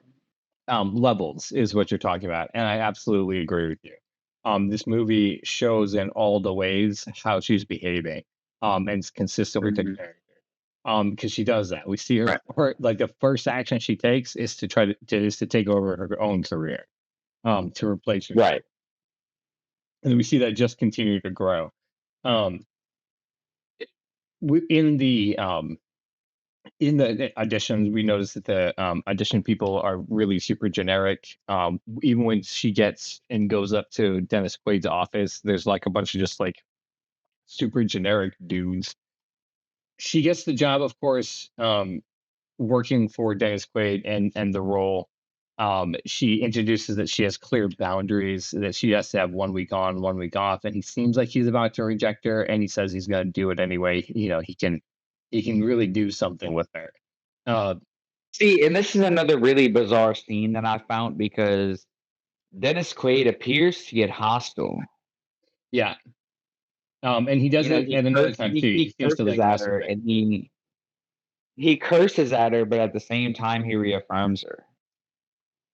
So it's like he's like, I something along the lines of what he says is like, we'll work around any mom, aunt, grandma, fucking Hmm. sick dog Right, to get you on this show. right, yeah, exactly. Um, and so yeah, it's she gets accepted to it. And he is still a bizarre like stereotype. Um, in this moment, he also renames his assistant, um, which I think is just a funny Cindy. bit. Yeah, her name, she has like a longer name, and he decides to rename her Cindy because nobody can remember her assistant's name. He's just demonstrating how much power he has over the women around him. Um, and so, yeah, just a funny bit Dennis Quaid in this movie, brushed over pretty quickly, but um, there you are. There's a rising star montage right after this. Um, Yeah. and that rising star montage, I'm sort of like yawn, but at the same time, I'm like, I understand why it's in the movie. She promises again through Dennis Quaid that there's gonna be like booty shaking in this movie, and she doesn't leave you without the booty shaking. So this what this montage Yeah, to this me is is. and also like when she's first introduced, we kind of get a similar shot to Elizabeth standing on her star. We kind of get the similar shot, and we kind of get the same dialogue, like, we love you, you're so fantastic, you're Oh, great. oh, that's interesting. That's where it first starts Yeah. on her star. Yeah, you are correct. And then it's carried through with the Sioux because it becomes significant later. in the third act. Right. So that's cool Right. that you notice that. Right. We get that same dialogue. Like I'm pretty sure we hear the same guy saying, "We love you." You You always know, have a it's place like with us. Yeah, because the right. victims and We yes, get this dialogue where it's like it's very reaffirming of this second self that she has. And that plays a role into how much she ultimately ends up abusing it. But once because that's again, getting ahead of because myself. that's what she's chasing. That absolutely makes Right. sense. Um, Exactly. so that's yeah, it does have those. This rising star montage ends with another one of those flame shots, which is super artsy, and also I really do appreciate it. But this time it's the flame in the shape of a dragon. The dragon. Yeah, and you see it like crossfade into the dragon that's on the back of um, Sue on her like dressing gown. And so this is the first time it introduces this idea that Sue is a dragon who consumes all that she can. Um, Yeah. And like once again, dragon is a beautiful team for that because they take everything, but they don't know why. They just want to do it. They want to hoard what they have. So I think a dragon was a beautiful piece of symbolism for what Sue is yeah, in the and context of it. and we realize too, like at this time, that that is what Elizabeth Sparkle has been as well, because she is in this high-rise apartment far above the city with all of her wealth privately, and not really engaged with the rest of the world. Um, Right. So she is like a dragon hoarding her wealth. The other thing that we should point out too, because this is just significant later, is that Sue can't stand this big picture of Demi Moore in her heyday, the Elizabeth Sparkle character, and so there's this Yeah. huge like floor to ceiling picture of her that she like drags. She first breaks the eye of, and then ultimately drags her off and like hides the picture of as she remakes the apartment in her image. Um, when it comes time for her to switch, she doesn't want to. Um, and we see even from the very first time she goes to switch with her in the bathroom, this disdain that Margaret has for seeing like her horrible old self again. Her thoughts, Right. not mine. This this is sane for her husk. Like she doesn't want to go back to what she was. She wants to stay as what she is. But I just Um, specifically talking about this stain that she sees when she's transferring the body. She plugs the switch in to do the switch, and we find out that the switch is in the blood itself, which is again significant towards the end of the movie. yeah, And then we life see force. this one physical bit, which I think should key us into the fact that it's a comedy. But I don't think really sinks in when you see it. But just so you know, Margaret Qualley just passes out, like just passes the fuck out right on top of Demi Moore as Yeah, she's waking up, like tit calm. to tit, like boom, like this stunt Yeah, work is just hilarious. out. And then as she wakes up, and then Demi Moore is like all in pain and everything like that. And it's just so amusing. Like one of the things this movie points out is that women can be funny too. And this is Right. one of those physical bits that I think is just straight up comedy on purpose. I really do believe this movie is a black comedy, and at its heart. While it's also making commentary, it's just a dark comedy. Um, Yeah, it's a super complex movie. I mean, just to say, like you said, it's genre bending. yeah, We kind of commented on that at the beginning of the episode, so I don't want to stay on it too long. But I mean, like, um, this movie encompasses a lot of things that I feel like a lot of viewers feel like it shouldn't, and that's why I feel like it may have gotten a low rating among general viewers. Is yeah, that I would agree with that. people don't want to see genre bending and stuff like It's that, but confusing. honestly, yeah, right. Like the average viewer doesn't wanna know whether to laugh or cry. So this movie hitting them, like with like the four-piece combo punch of like, You're feminism, horrified, comedy, right? body horror, Yeah. like it's a lot to take in. I would encourage people, just to hang into the movie, and you'll feel less confused. we are, and we hit on this in the first time we reviewed it too. We are spoon fed in a lot of movies and media, Yeah, um, so that it's very clear as to what's happening. And this movie is spoon fed to us, but we don't. She's doing it in a really gentle way where we don't realize that she's doing it. And so people yeah. can feel like confused, like they didn't pick something up.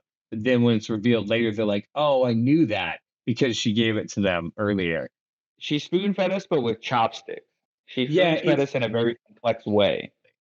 So if you are confused in the first part, I'd say don't check out. I would encourage you to keep watching to the end because all your questions will be answered. This movie definitely like answers all the questions that it brings up. So Yeah, like there's a resolution to everything.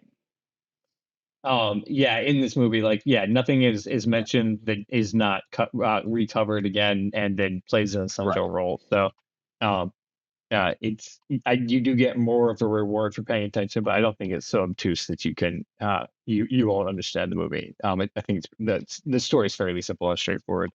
Um, she when she finally transfers, she gets up and she gets about eating food again. She's this is where we begin to see her fascination with food, which plays out later.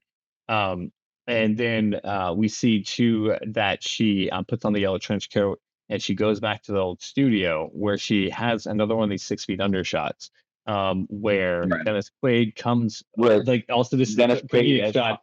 He's super far away, right? right. I also had to read the description in the movie to find out that Dennis Quaid's character, his name is Harvey, which Oh, what? isn't that Like Weinstein or hilarious? something? Yeah, that's probably Right? intentional. His Um, name is Harvey. yeah, that is probably intentional. Uh, so he does come from a long way away. He gives her a box. He says, "Where have you been? We've been looking for you. Everyone wanted to go for a drink and all these sorts of things." And then he gives her Yeah, a celebrate your last significant day. um, he gives her a significant present in this box that points it out so that we know that it's significant. And again, this is one of those scenes that she lays out, so that that we'll pick up later. Again, this is one of those things that if you're like, oh, this is confusing, I don't know why he would point out this box exists. It's just one of those things you just, keep in the back of your brain, amuse over. I think that we're used to seeing like really bad movies. And so when they show us stuff, it never comes back to it. And so we don't Right. expect that from films. And so when someone who's making films does do that, and they promise you they're going to come back to it, we don't believe them as an American audience because we've seen a lot of really bad movies. Um, Yeah. just Good God. as an opinion, but I believe that's the case. Is that people will often babble in on film and just make something that can exist, and then they'll sell it if they can. Um, and so, yeah, Corley's not doing that with this movie, and so I think that can throw people for a loop for sure. Um, we see that she gets on a routine early. She's just like anxiously watching to see if she can switch with Margaret's character because she doesn't want to be even when she is Elizabeth, she doesn't want to be Elizabeth. Right. Um, so We start to see this dissociation where, like, we can clearly tell as an audience that Sue is enjoying her life more than Elizabeth is. yeah, Elizabeth And is also, enjoying her life as Sue more than yeah, Elizabeth is. there There's was one, I'm sorry, there's one discontinuance that I would like to point out that I'm not okay, sure if you've gotten to yet. where is it at? So, in the very beginning mirror scene, Oh, okay. we see Sue with a tooth gap, Oh yeah, we right? haven't actually. Yeah, that's right. You commented on it, and I mentioned it in the second review too. But that's right. Yeah, so she had a tooth gap when we first see her. I meant to mention it this time too. And then later on, after she's been hired, she does. It's at the end of the training montage. She has like She's got perfect very teeth, straight quote teeth. unquote, perfect Yeah, teeth. very Um, straight, pretty smile, American girl, looking face. And so it's like even her perfect body that her perfect DNA has spit out isn't perfect enough for Sue. And I think that's interesting, an interesting thing to say about Right. her as a character, for sure. So thank you for bringing it up. When she switches back and she does have perfect teeth at this point, we find out that her ass is brought to you by Diet Coke. Um, and there's a sequence of the movie that I just want to point out because I think it's hilarious. Because obviously, you got to make money for your film somewhere, so you can, have a sponsor of some sort that does it. And it was clearly Diet Coke because it's like featured in a sequence that also shows off Margaret Qualley in like, like her panties, like strutting around a really nice apartment. It could be a Diet Coke Right. ad. Um, it is the thing. So I laughed and I was like, oh, okay, there's where the money came in. They're just like, listen, Margaret, we've got to shoot this sequence. It's got to have this featured Coke. Please just do it. We find out that she has Diet Coke for breakfast. Um, and then in the meantime, it like right after that, it cuts to what the movie's actually about again. We find that Demi Moore is like passed out and she's making like this goofy, like passed out face. And at first I was like, "Oh man, I can't believe they did that to Demi Moore." And I was like, "Oh, she's doing a bit. Like she's getting to do the thing that only guys generally get to do, where they get to be like dumb goofballs in the movie, and like they get to be Right. silly." And so even though she's naked, she's like doing this like silly face, like a grandma would do for like a kid to be like, "Oh, look at me, I'm dead," you know what I'm saying? Like, Right. uh, and so like I just laugh because it's not like you could be like, oh, bad acting, but I don't think that that's the intention at all. I think actually she's getting to do the bit like it's like a Chris Farley thing. Like he could pretend to be dead and it would be a funny bit. Um, Right. which is not a thing that Demi Moore generally gets to do. And you see, like later, as she goes through this transformation too, she's continuing to do that. Like she's playing a comedy, and she's playing this aging bit and being like a dead body bit as a bit. There's a payoff in Act Three that we've talked about, and will talk about again. That is this bit. So that's what I want to point out here. It starts right here when you see her face. Um, and then we find out that Margaret Qualley apparently not only has nursing skills, but also has contractor skills. And so she taps around the apartment, the walls of her apartment, because she finds an empty space somehow, and she creates a little like closet to hide Demi Moore's body in. This is a really weird hole in the movie for me. Well, see, right, it feels like a hole, except for when you look at it from that she is like in a death dream or something. Like, of course she can do it then. Of course she has the skills to shoot up and sew up her back, and there's no repercussions, and do like carpentry on her apartment and find like new hidden spaces in an apartment building. Yeah. That's my supposition, but to the counterpoint that I will bring up at the end, like I feel like this is the case, but it also might be the case that since she's doing the thing where she's flipping gender roles with the male and female things, you often see men in a movie being like the most awesome. They can pick up a gun and know how to use it. They can swing a hammer and build a shed. They can ride a horse Right. and know Like his name. not right. Like not every dude can do shit like that. Yeah, yeah, exactly. And so I feel like in some ways maybe she's doing that, where she's doing this like thing where it's like, yeah, she's a woman and she's awesome. Just the same way that men are often like that about the same things. Yeah. And I only Again, questioned just a it on guess. the second watch through of the movie. I questioned it. I was like, wait a minute, what? Yeah, yeah, exactly. I mean, it helps the plot move forward, but that's never really a good thing to do. It's just because it helps the plot move forward. And I don't think she's Right. doing that because she's not that type of writer. We see that all her choices are very character based. And so we have to understand that she is intentionally presenting her character this way. And that's why I feel like we're left in two things. Either she's in a coma or she's recognizing that she's in a movie and she has like mad skills because she's either one I'm fine with. I think she could have chosen either one of those things. She might have a mystery third that I'm too dumb to understand at this point. And maybe if we re-review the substance like we're going to next week, we'll have another opinion on it. Um, so um, it is interesting that she had that secret spot, and the secret spot becomes very like meaningful to the rest of the movie. There's a significant shot that we'll talk about at the end of this, where that's the case.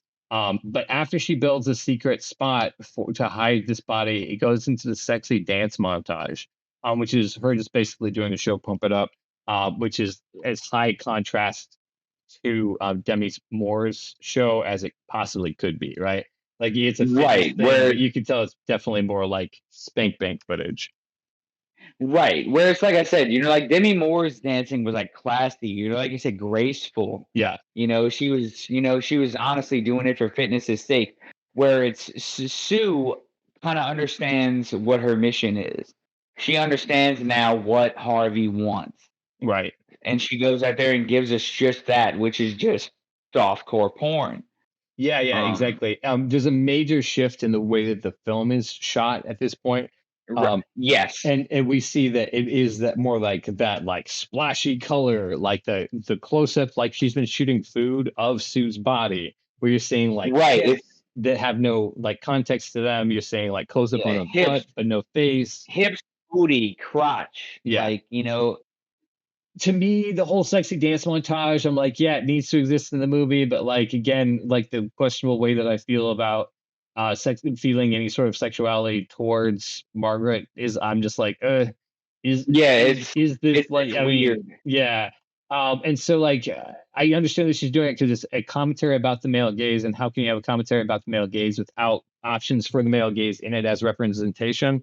Then also she wants to say something to people who do that. So how do you keep them hooked? But give them something that they enjoy to look at. You know what I mean? Right. And I think that it works for that. The cinematography is pretty, for sure. And Mhm. it's doing exactly what it's supposed to do. But that's I don't know. See, and It I does what feel it's like we supposed see the to. same enthusiasm in Sue that we do in Elizabeth, Mm, but Elizabeth has it like for the love of the game. right, right. Whereas Sue understands that she's just out there literally objectifying herself, She to me, but for yeah. some reason, Sue is okay with it. That version of herself is completely okay with just, flesh and meat, Right, right. like you said. Well, I mean, she'll take the money for sure. We find out, I think, in one of the dreams later that how she feels about it.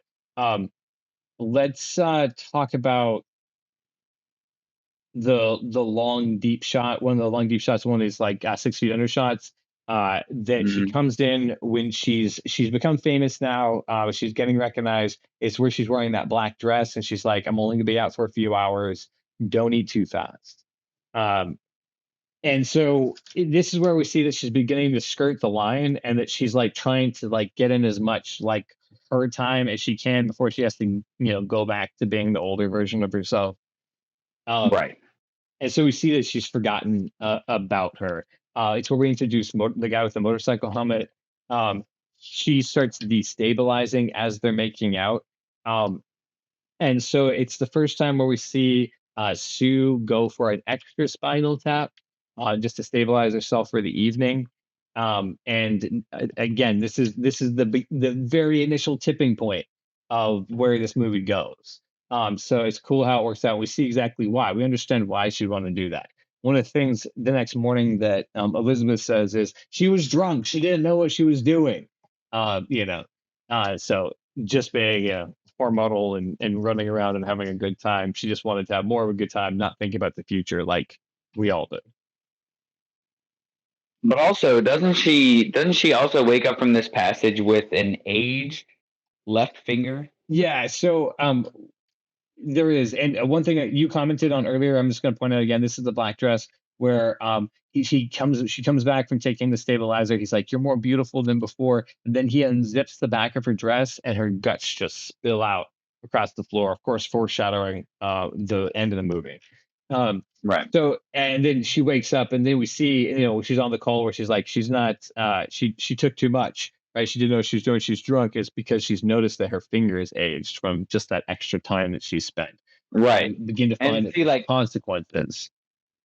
and this is another really stunning, just great portrayal of like this spooky unknown guy. And you can't even call him a big bad because He's she, not really. right, like she did this herself. She could opt in or opt out, and that was what it was. Right. And that was another thing that I think we neglected to talk about is that she watches it initially, throws it in her bathroom trash can, comes back later and digs it out. Interesting. Yeah, I didn't think about that because that's where all those We canisters end neglected, up I think, to later. mention that. Well, yeah, it's the same. The symbolism. I didn't notice that symbolism before. Yeah. Um, I think one of the things that she really points out as far as body horror is concerned, with the sequence too, is that the horror of living with other people, because as she comes out in the beginning of the scene, and it's just trash. There's beer bottles everywhere. It's a motorcycle helmet she throws in the hallway. The guy who's like hitting on her, giving her his number, like all those sorts of things. Um, and so, like the horror of having to live with another person. Right. Jokes. And So then it's kind of fun that, like throughout the movie, she starts to do that out of spite. Where that's yeah, one of the right. reasons I feel like food Interesting. and cooking becomes, such a thing is because there's always a mess to clean up. That's interesting. And she does make it so that there's a mess to clean up, often. But I hadn't noticed that. Like the thing that bothers her about the younger version of her, she starts doing to the younger version of herself to torture herself too. Fun. That is fun. Um oh, and there's a billboard that's outside her window that for the entire movie I didn't believe was necessarily real. Um, it's like too well placed. Her building is up so high, it's hard for me to believe that the Yeah. billboard would be faced towards that. And like the Yeah, like, shots would you you get be of up it that don't seem high right. and then also that close to an interstate to have a billboard up that high? Yeah, it is good. Like it's a good plot device. And so it does that job really well. It plays into some other scenes later too. Actually, a number of scenes later. So the movie shouldn't be Yeah, without it. So it's not a complaint, but it's just like I think it's where that same like timeless thing where like we should kind of be believing has a dreamlike quality to it. Especially as we both know about the third act, which takes like this hard turn into that. right. So yeah. Very hard turn. um when she finally comes back, uh Demi Moore's Elisabeth Sparkle finally comes back. um she she hears the guy across the street like knocking on her door, and he starts singing the pump it up song, which the owl that he does, he goes, "You've got to pump it up, ow." The owl that he does is echoed. If we want to talk about like good Foley, in through the next Right.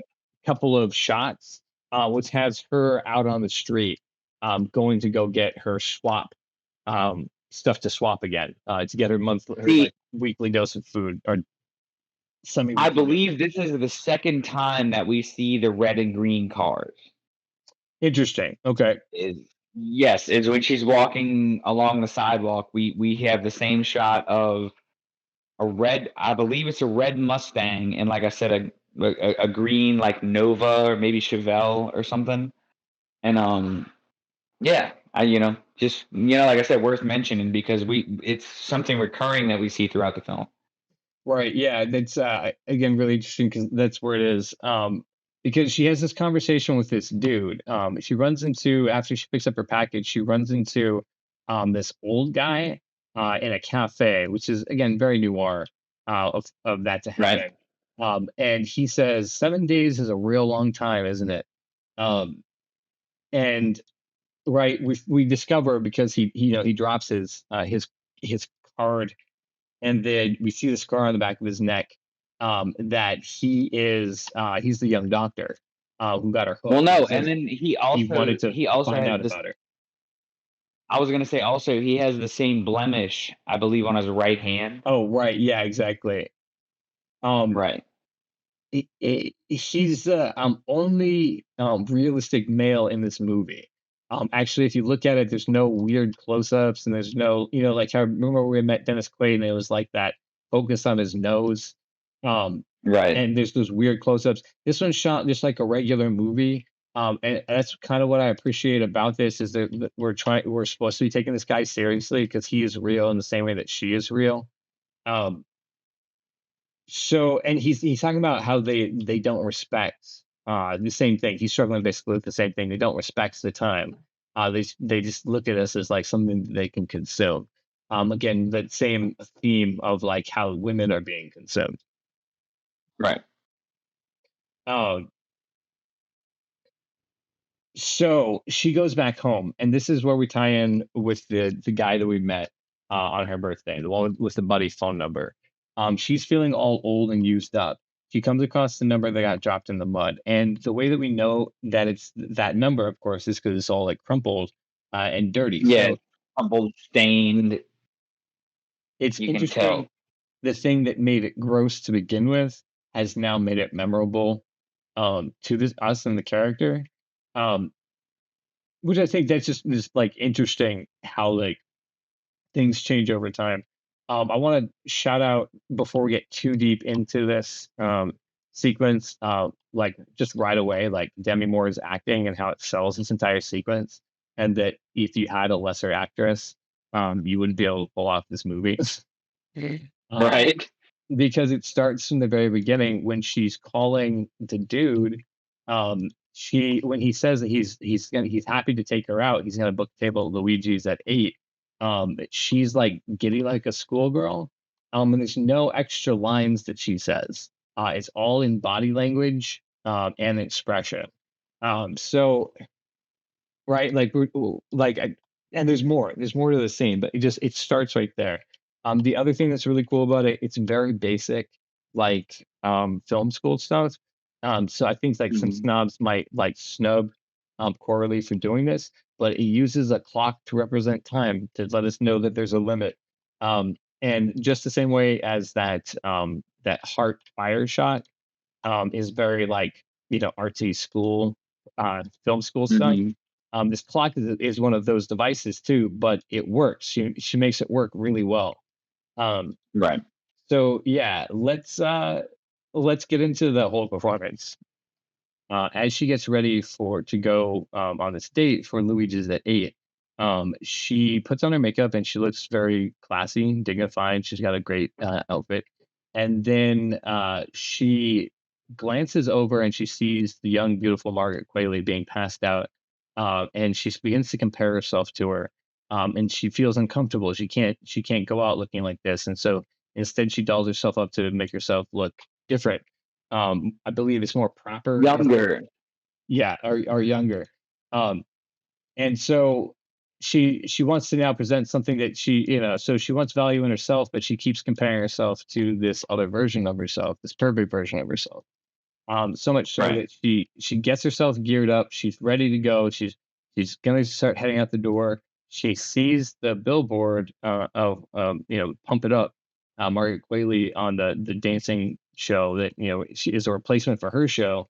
And she turns and she sees her own reflection in the doorknob, this distorted reflection in the doorknob. Um, and then she kind of And has like a breakdown. and I was gonna say, what a great shot Oh of yeah, yeah, once like we talked about some of the mirror shots, in the first act of the movie.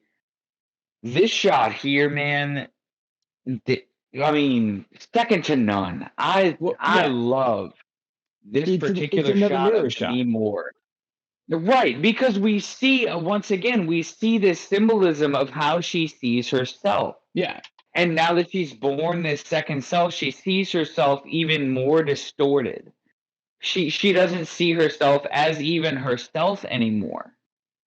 And this shot is just wonderful, beautiful, well placed, just fantastic cinema, if you ask me. yeah, and I also want to comment that this whole sequence is done without dialogue. Like I'm telling you Right. the emotions and thought processes that she's going through, and there's not a word spoken in it. She does this all with the conveyance of body language and emotion, Yeah, and and once expression. again, shout out to Demi Moore. Yeah, Just her experience as an actress just shines. through this movie. You couldn't have casted a better female lead, I don't think, than Demi Moore. I don't think there's anyone She did this doing exactly the role. wonderfully. Yeah, yeah. And that's why I want to call it out at the beginning too, just because I mean she is. It's the acting. I mean, you can see she's ready for a nudity, but her acting is top notch. Again, no dialogue. And then so she just has this breakdown where she smears her makeup all over her face, and she can't even handle the fact that she's not as attractive as her other self. And then Right. it cuts to the shot of her sitting on the edge of the bed in the dark, and the phone is in close, and we're just getting text messages from the guy, being like, are you Don't we coming? also see the back scar in that Oh yeah, shot? we'd probably see the scar too. That would make sense why her back is to Yeah. us. Um, I Right, like, hadn't we thought see of the that in back particular, but scar. I'm gonna believe that would definitely be the case of why that shot's like that. Because it is. It's this thing is like broken her. The thing that broke out of her is breaking her. Um, Right. and this is right. This is the teetering of that precipice, and we saw the beginning of the downfall before. This is where she's like on the very edge about what's going to happen with her. Um, Mhm.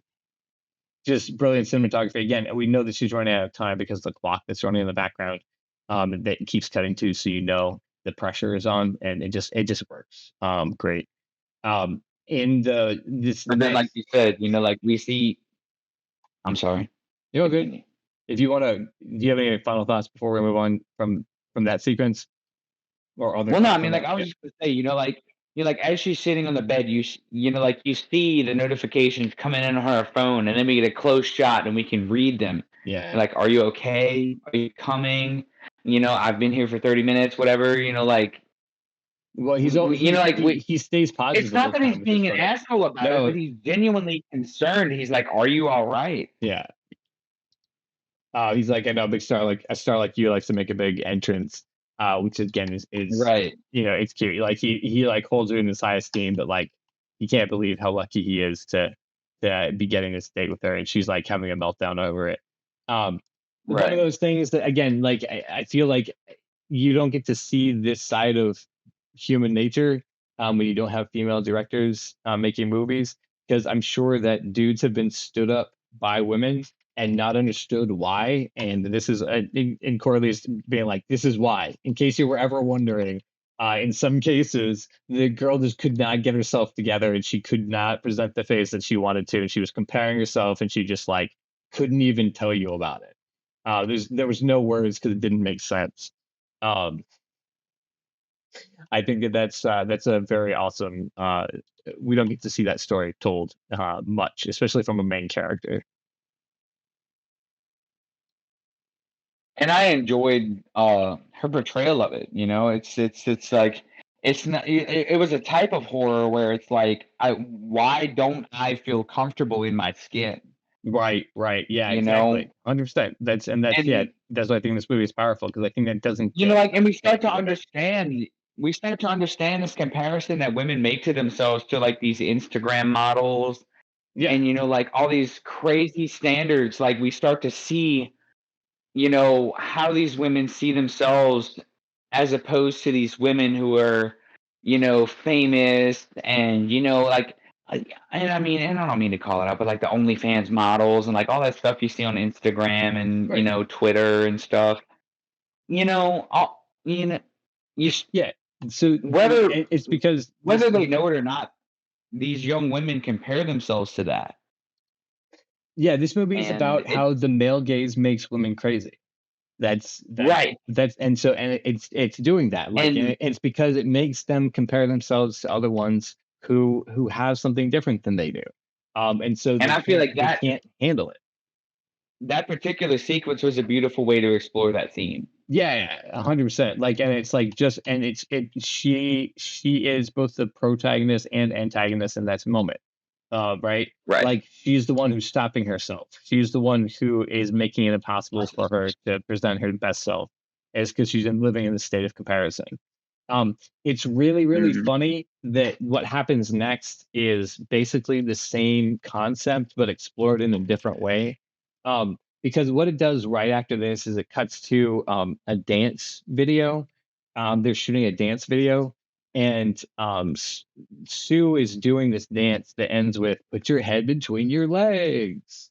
Um, and as Yeah. soon as she does that, there's a bubble butt joke that Coralie puts in. It's the being naked in public feeling, which she does. Like so, just the same way as like fear of needles and like the body horror, like the dream of Right. being naked in public is like a fear um, that people have. And so there's a funny way that she plays with it is because it's like cut to camera two, and you see that it like does this like focus, this rack focus into where Right on camera her two butt. is like focusing on her ass, and it's Right. like the director saw something in the video, like pull it up on the big screen, and then so you see just like her ass like on the big screen in front of everybody. And he's like, oh wait, play it frame by frame, and so you see her ass like bouncing frame by frame in slow motion, and you know what I mean? Like if you want to talk about like What I also if think you're is fun. horrified by your body, like and having everybody examine it so closely, like so scary,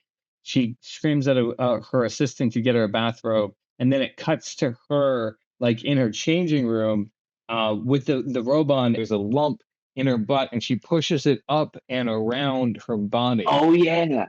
Right, and so that's what the resolution is, because again, we see this tie between food and what they're how they use women in entertainment.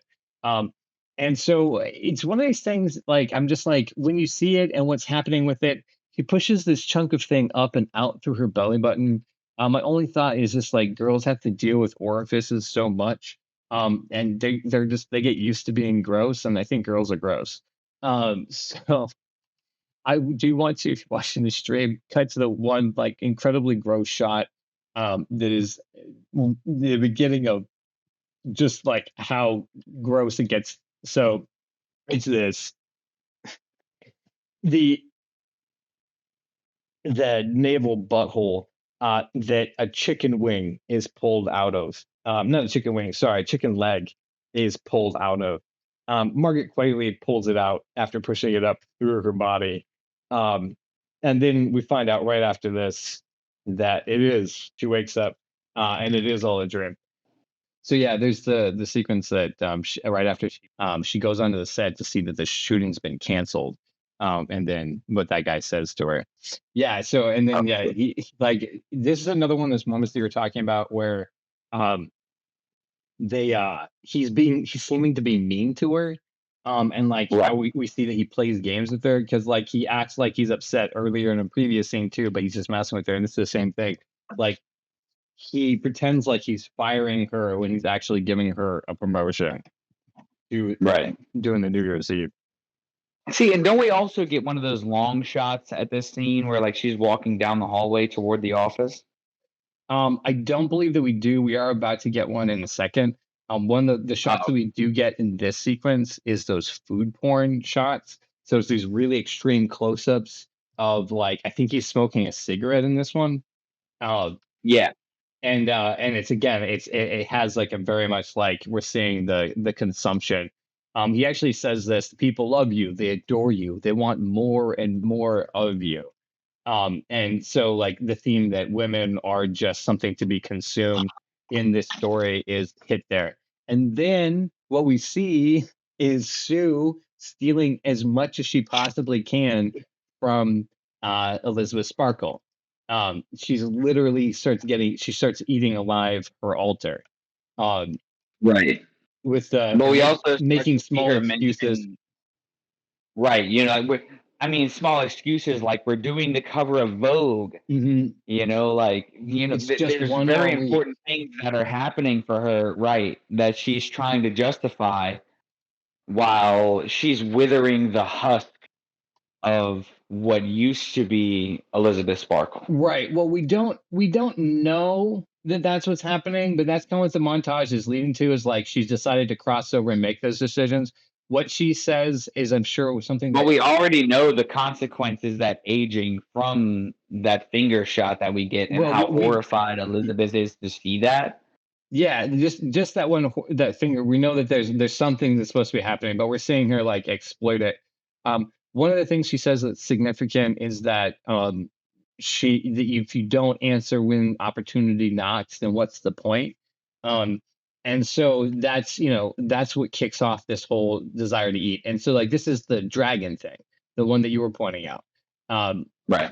That she doesn't even need to have a reason necessarily. She just senselessly eats. Uh, the shower scene after that montage um, is um, one of those things that like the earlier shower scenes I believe are completely justified because of this shower scene because it hits Right. totally different when we see this very old woman in the shower who is Demi Moore. um and and so like just that we've seen her in like full like honesty, I guess, like there was no shots pulled. Now we see her in the same way. We're like, it's not that we're horrified. I think it's the shock that we feel that we know that that's going to be us. Right. You witness yourself age when you look in the mirror. And that's a fun theme that the director explores. Because like I said, like from the very beginning of the movie, we get this perception of how people see themselves age. Yeah, and especially like how women they have this standard that they have to live up to, even though it's very natural just to age. Right. So how are they supposed to stop the process of aging? The Right. performance here in the makeup department with Demi Moore and this she's not a husk so far because she goes further than this, but like as like a lady who's seen it rough now, um, she looks like very many years an alcoholic, smoker, been in the sun. Like she is weathered. It's a fantastic performance by Demi Moore to no longer just be the pretty woman. I believe. Like seeing her in this performance, so sweet, so satisfying. Right. We see that this thing has completely changed her life because as she's fallen asleep in a chair, even though at the beginning of this movie we saw her gracefully dancing, she can't even stand up without busting her knee, like the arthritis of her knee. To This stand. this was another Ooh, crazy shot that we had some right. comments about for Ooh, later on in the movie. Not only is it a pretty graphic shot, and once again, shout out to the sound design right. on It's crunchy. that particular shot. Yeah. Yeah, is it crunchy? um, but throughout the movie, we don't witness this same type of atrophy Interesting. Yeah. Yeah. Fair. aside from this one scene. Um, yeah, and it's interesting. I think that it does also support the like different places of hell. Like I believe this movie has more in common with What Dreams May Come than I initially suspected. I think that she's going through different versions of heaven and hell as she wants to experience her like death. Um, Again, personal opinion. I believe this is one of the situations that's backed up with it.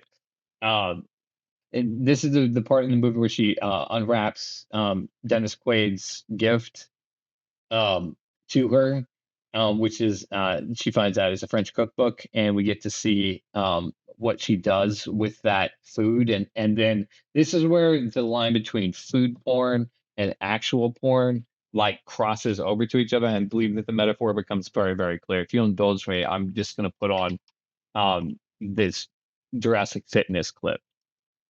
Aha. Eviscerate the turkey. See, Eviscerate that the was a turkey, yeah. shot. Right.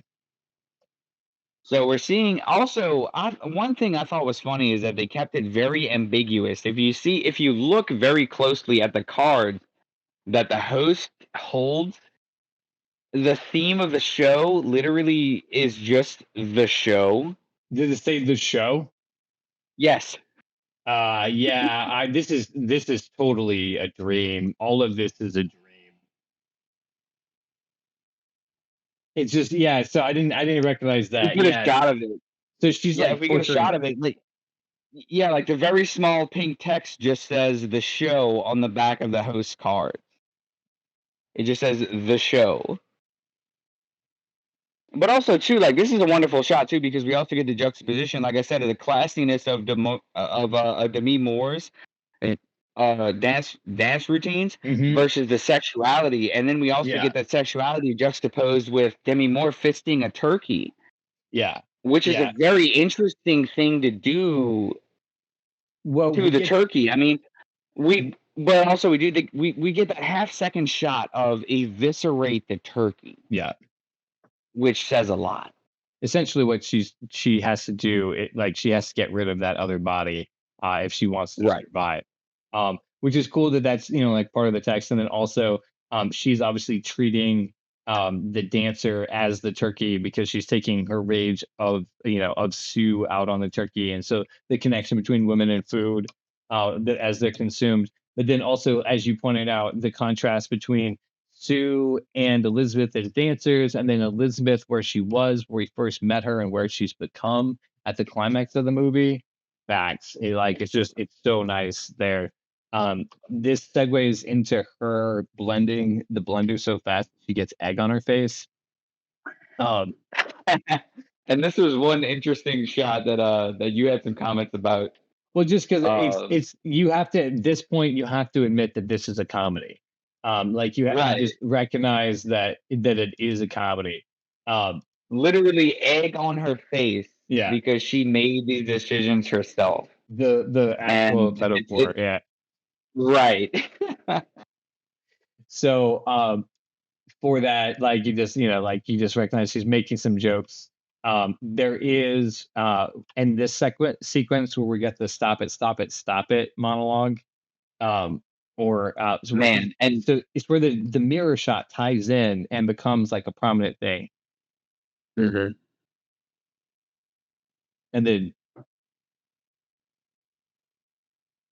Like I feel like when she looks at herself in the mirror this time, I isn't there also a shot of we see like the scar on her back at this uh, particular time? I mean, it probably is the case. There is this where they're tying the mirror shots together. One of the things that happens in this moment too is they have like those deep depth shots, the 6 feet under shots, um, Right. which is also happening in the stop it monologue because she's using the mirror to examine herself, but also she's trying to do it to talk to Sue. And so all this stop it, but like it has these.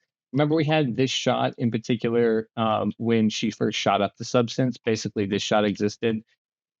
Yeah, here she is banging her head on the bottom of like a shower she can't escape.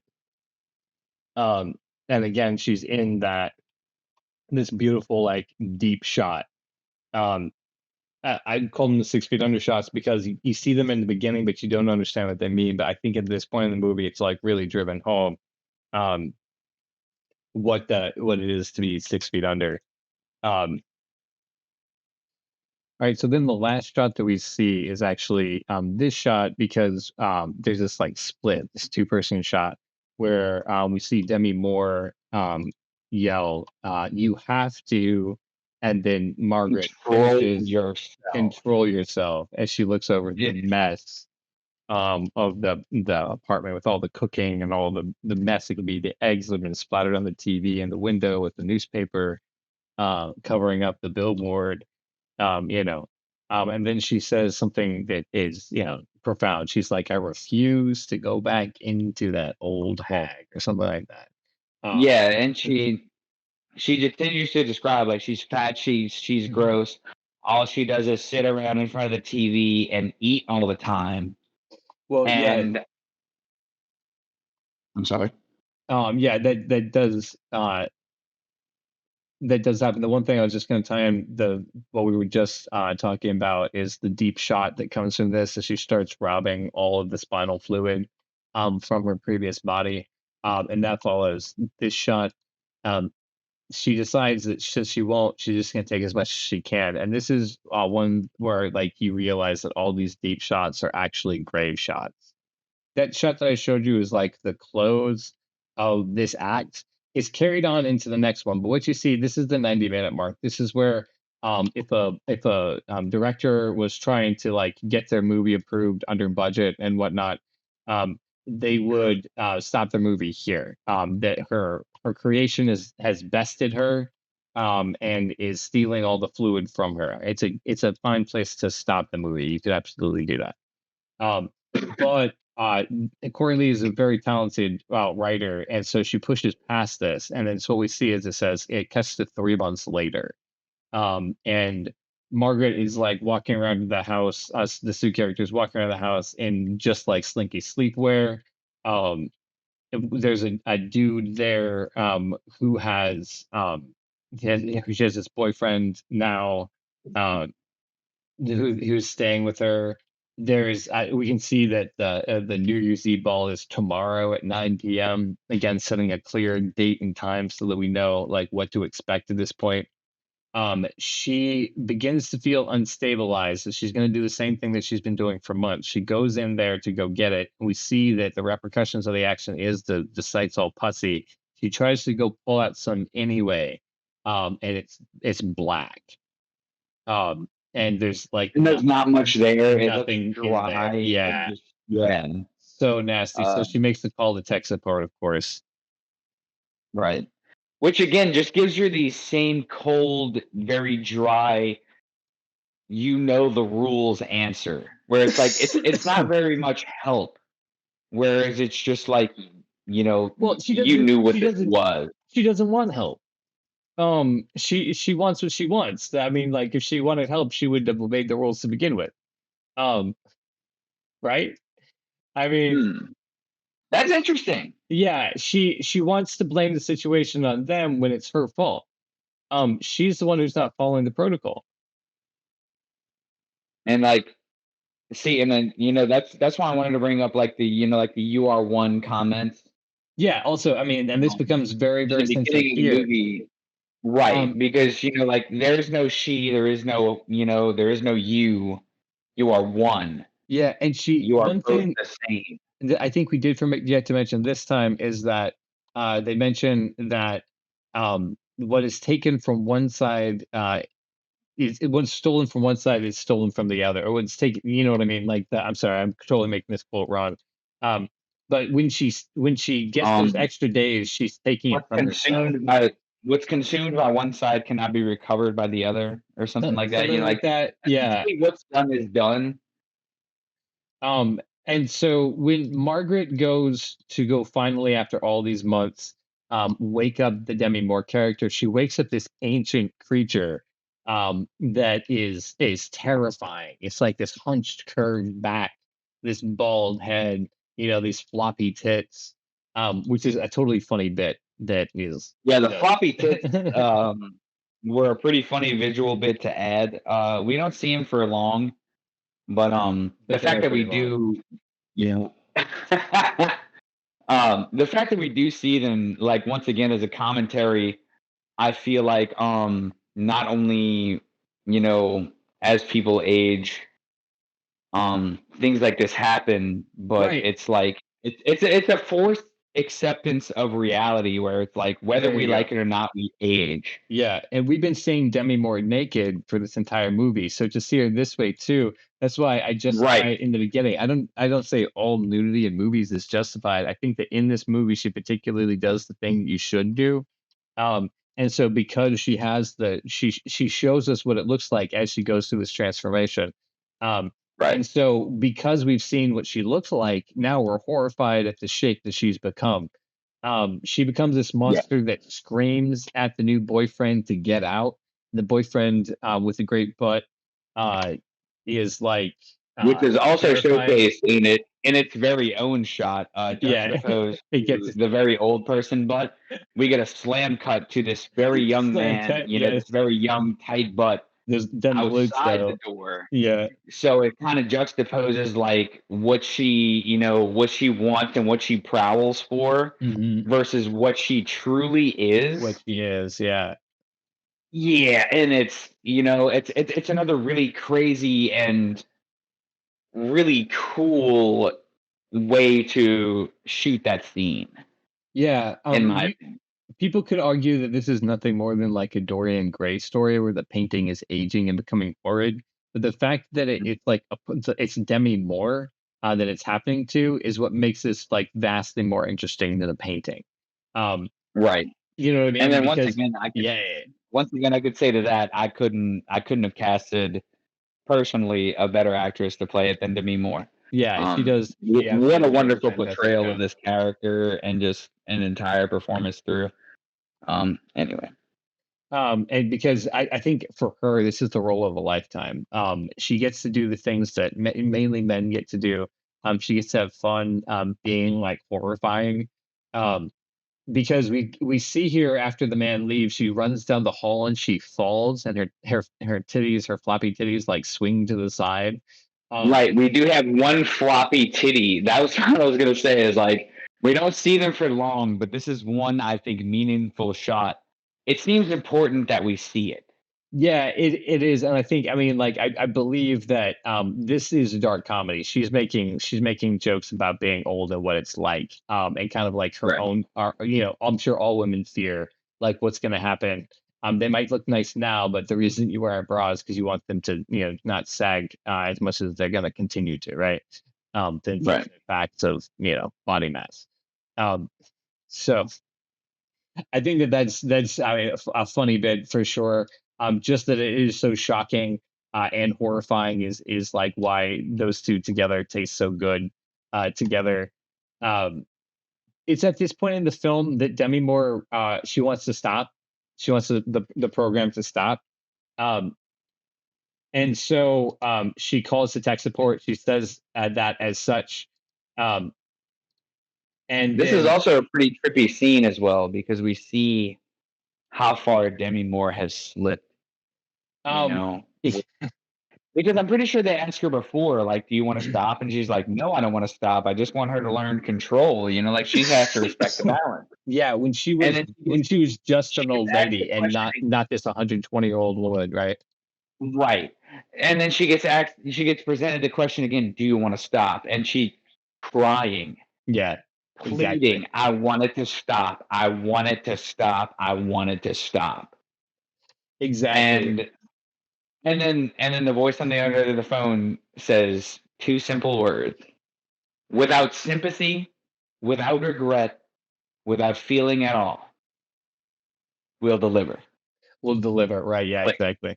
And we see her rush and down to the what box a to go get it. beautiful right, like we just see this resolution so blank Right. where it's Mm, like he doesn't reaffirm like I said, this character is not exactly a big bad, but he's spooky. Whereas yeah, like he's this nondescript just dealer and he's not there to deal with the repercussions of it. He's just there to, give you what you want. And whether or not you like what you want is inconsequential to him. yeah, exactly. It's a voice of God, which also lends itself to this being like a coma or like a death dream sort of thing. Um, Huh. yeah, Okay. right. I didn't think about that either until you just called it out. But like that, like he's just giving you what you want. He's giving you the experience that you want. And Right. so however it is, that's what you get out of the experience. Um, we see that, and that's a really fantastic point. We see that she becomes more spry with age, and we get to see one of what I think was one of the funniest shots in this movie. If you'll indulge me on the stream, it's this one right here. She rushes out to go get the termination stuff, and then this occurs where she drags Margaret's body, Sue's body, down this long hallway that we've been seeing, down the flight of stairs, and down the certain flight of stairs, and then So it's we see the shot of the ballroom right there, right? Like, or like this event that's coming up. Oh dang, I should probably pause it sooner so that I can catch it. Yeah, this right here. Uh, but let me play it so again because it's so funny. Uh, that shot, and then down this hallway that's been taunting us, right? Of course. right, of course another like big great long hallway shot. Which I almost feel like is representative of purgatory almost. Yeah. See, like If you think about if you, when we were talking because about this. Sorry, you first. You first. Go for it. I was just gonna say, like, if you think about the death theory, like if she died in a That car was accident, exactly. Yeah. all these long hallways are representative of where she has to go and what she has to do in order to try and maintain herself or just either stay in purgatory. But also, another really funny aspect. This is the first particular scene where, because like I said, after we get that arthritis scene where she has to crack her knee back in place in order to move, Right. Right.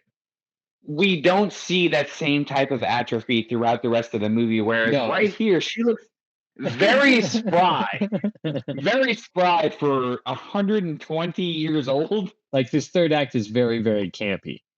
This is just Right. the beginning of the campiness. And so like I thought, You're yeah, right. right. I thought for the beginning of that it was just like just to do that as a movie. But I think that she's starting to point out like that physics don't matter. Like the dream itself, whether it's a movie or in her dream, her death dream, it's unraveling. And so the logic Right. that she was torturing herself with her own aging now doesn't apply because she's transformed into this beast. You were saying the 6 feet under death shot, and it's like purgatory. Well, she's actually dragging her out of the grave that she had been hiding that body in that closet, and then up out Right. of the 6 feet shot through that curving hallway. See, and I didn't even notice the long hallway shot until I just watched it with you, and I was like, that's another one of those long hallway shots. Yeah, Where really we see deep. this interpretation of a grave, and I think you're absolutely right. So we see her take hold of this big needle, and she jugs it right into her heart. Yeah, she jokes it into Margaret Qualley Sue's heart. Um, yeah, Excuse me, she and her are improper yeah. pronouns used in this It's hard to particular use scenario. in this one, but you specifically. Elizabeth Sparkle jugs the needle into Sue's heart. Yeah, Bam. right. And so you're like, whoa. And she's pushing the plunger, and you can see the look on her face, like, you fucking bitch, you're done for now. Fuck you, you Right. ruined my life. You made me this creature. And then she gets about 2/3 of the way through, and she stops. And then we witness this moment, this very fragile moment of Elizabeth saying, I can't do it. Yeah, she says you're the only lovable part of me. And then she starts to bring her right, CPR first of right, all. right. Like she starts giving her CPR, and she's like, come on, I can't do this. And then she's like begging at the point where she says, you're the only lovable part of me. You have to come back. Right. Yeah, Demi Moore's performance, yeah, as this older lady, yeah. Yeah. And then she does. Well, so she does a transference where she puts her blood into Margaret Qualley, so Sue, and then because for some reason the blood has power, they both of them are alive at the same time. Like both of them are conscious. The music is so like shocking. So what happens is like this is arguably the scariest part of the movie for me. Yeah, because I was like, wow. Yeah, this shouldn't be happening. Like experiments gone wrong. Like, what happens now? Like she's, like, just like you said, the premise is broken. What happens now? Right. Like it's a very brave move. We've seen laid out in strict detail have just been broken. Yeah. What happens now? This is, and it's honestly stunning. Yeah, this action right here that they do, not the reveal that they're doing to these two people, but that there's something that breaks everything right before the movie resolves in this act. In my opinion, is what movies should do. And that's why I think this movie is a masterpiece, because it gives you everything, the entire premise, and then it snaps it. It doesn't leave it for a sequel. It snaps it in half for the content of this story. Because when Sue wakes up, and that's a beautiful thing. This thing gets real. Yeah. Looking back at it, you're right. This movie doesn't need a sequel. For this reason, it's doing exactly what it's supposed to. Beautiful. Everything that it needs to, yeah. And to sequelize it would be to bastardize the original message of what the movie is. Which is this movie does not need a sequel.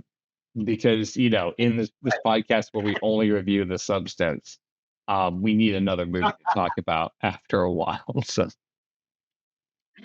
this is going to be a standard joke for a while. at least while we're reviewing the substance and seeing if this one's going to be the one that actually makes the cut. We'll see. It'll be funny if it does. Like we didn't even know if it would be. They start fighting is the thing that happens next in the film. Is that the two Margaret? She sees that Elizabeth was going to kill her, and so they start fighting each other. Fantastic, right? Just fun uh, because Hell of a fight scene. Yeah, it is. Demi Moore runs to the bathroom. Sue follows her into the bathroom, the place where the sanctuary is that they've been doing their business and had their big secret and all that. Um, and then she busts down the door. She being Sue busts down the door to get to Demi Moore, knocks her head against the Kicks sink. it down. It takes her like 5 kicks, Yeah, I mean it's but not like it's easy she for her, but actually she's kicks like the door in. she's a dragon. If you're curious as to if that dragon metaphor is still happening, it is. This is it. This is her being a dragon. Um, she knocks Demi Moore's the Elizabeth Sparkle against the sink. And she like Which gets also just what a graphic shot because and again, what's great sound design because yeah that you hear that impact and you're like, oh shit. You know, yeah. like that's the first thing that clues you in, and you're like, oh my God, how do you get up from that? But then she does. And then she does. And then Sue proceeds to smash her face into the mirror. Way more times than you need to. The quick shot. These were some shots that I was super interested in. Like I said, once again, very Tarantino-esque as far as like the juxtaposition of the white background versus the gore.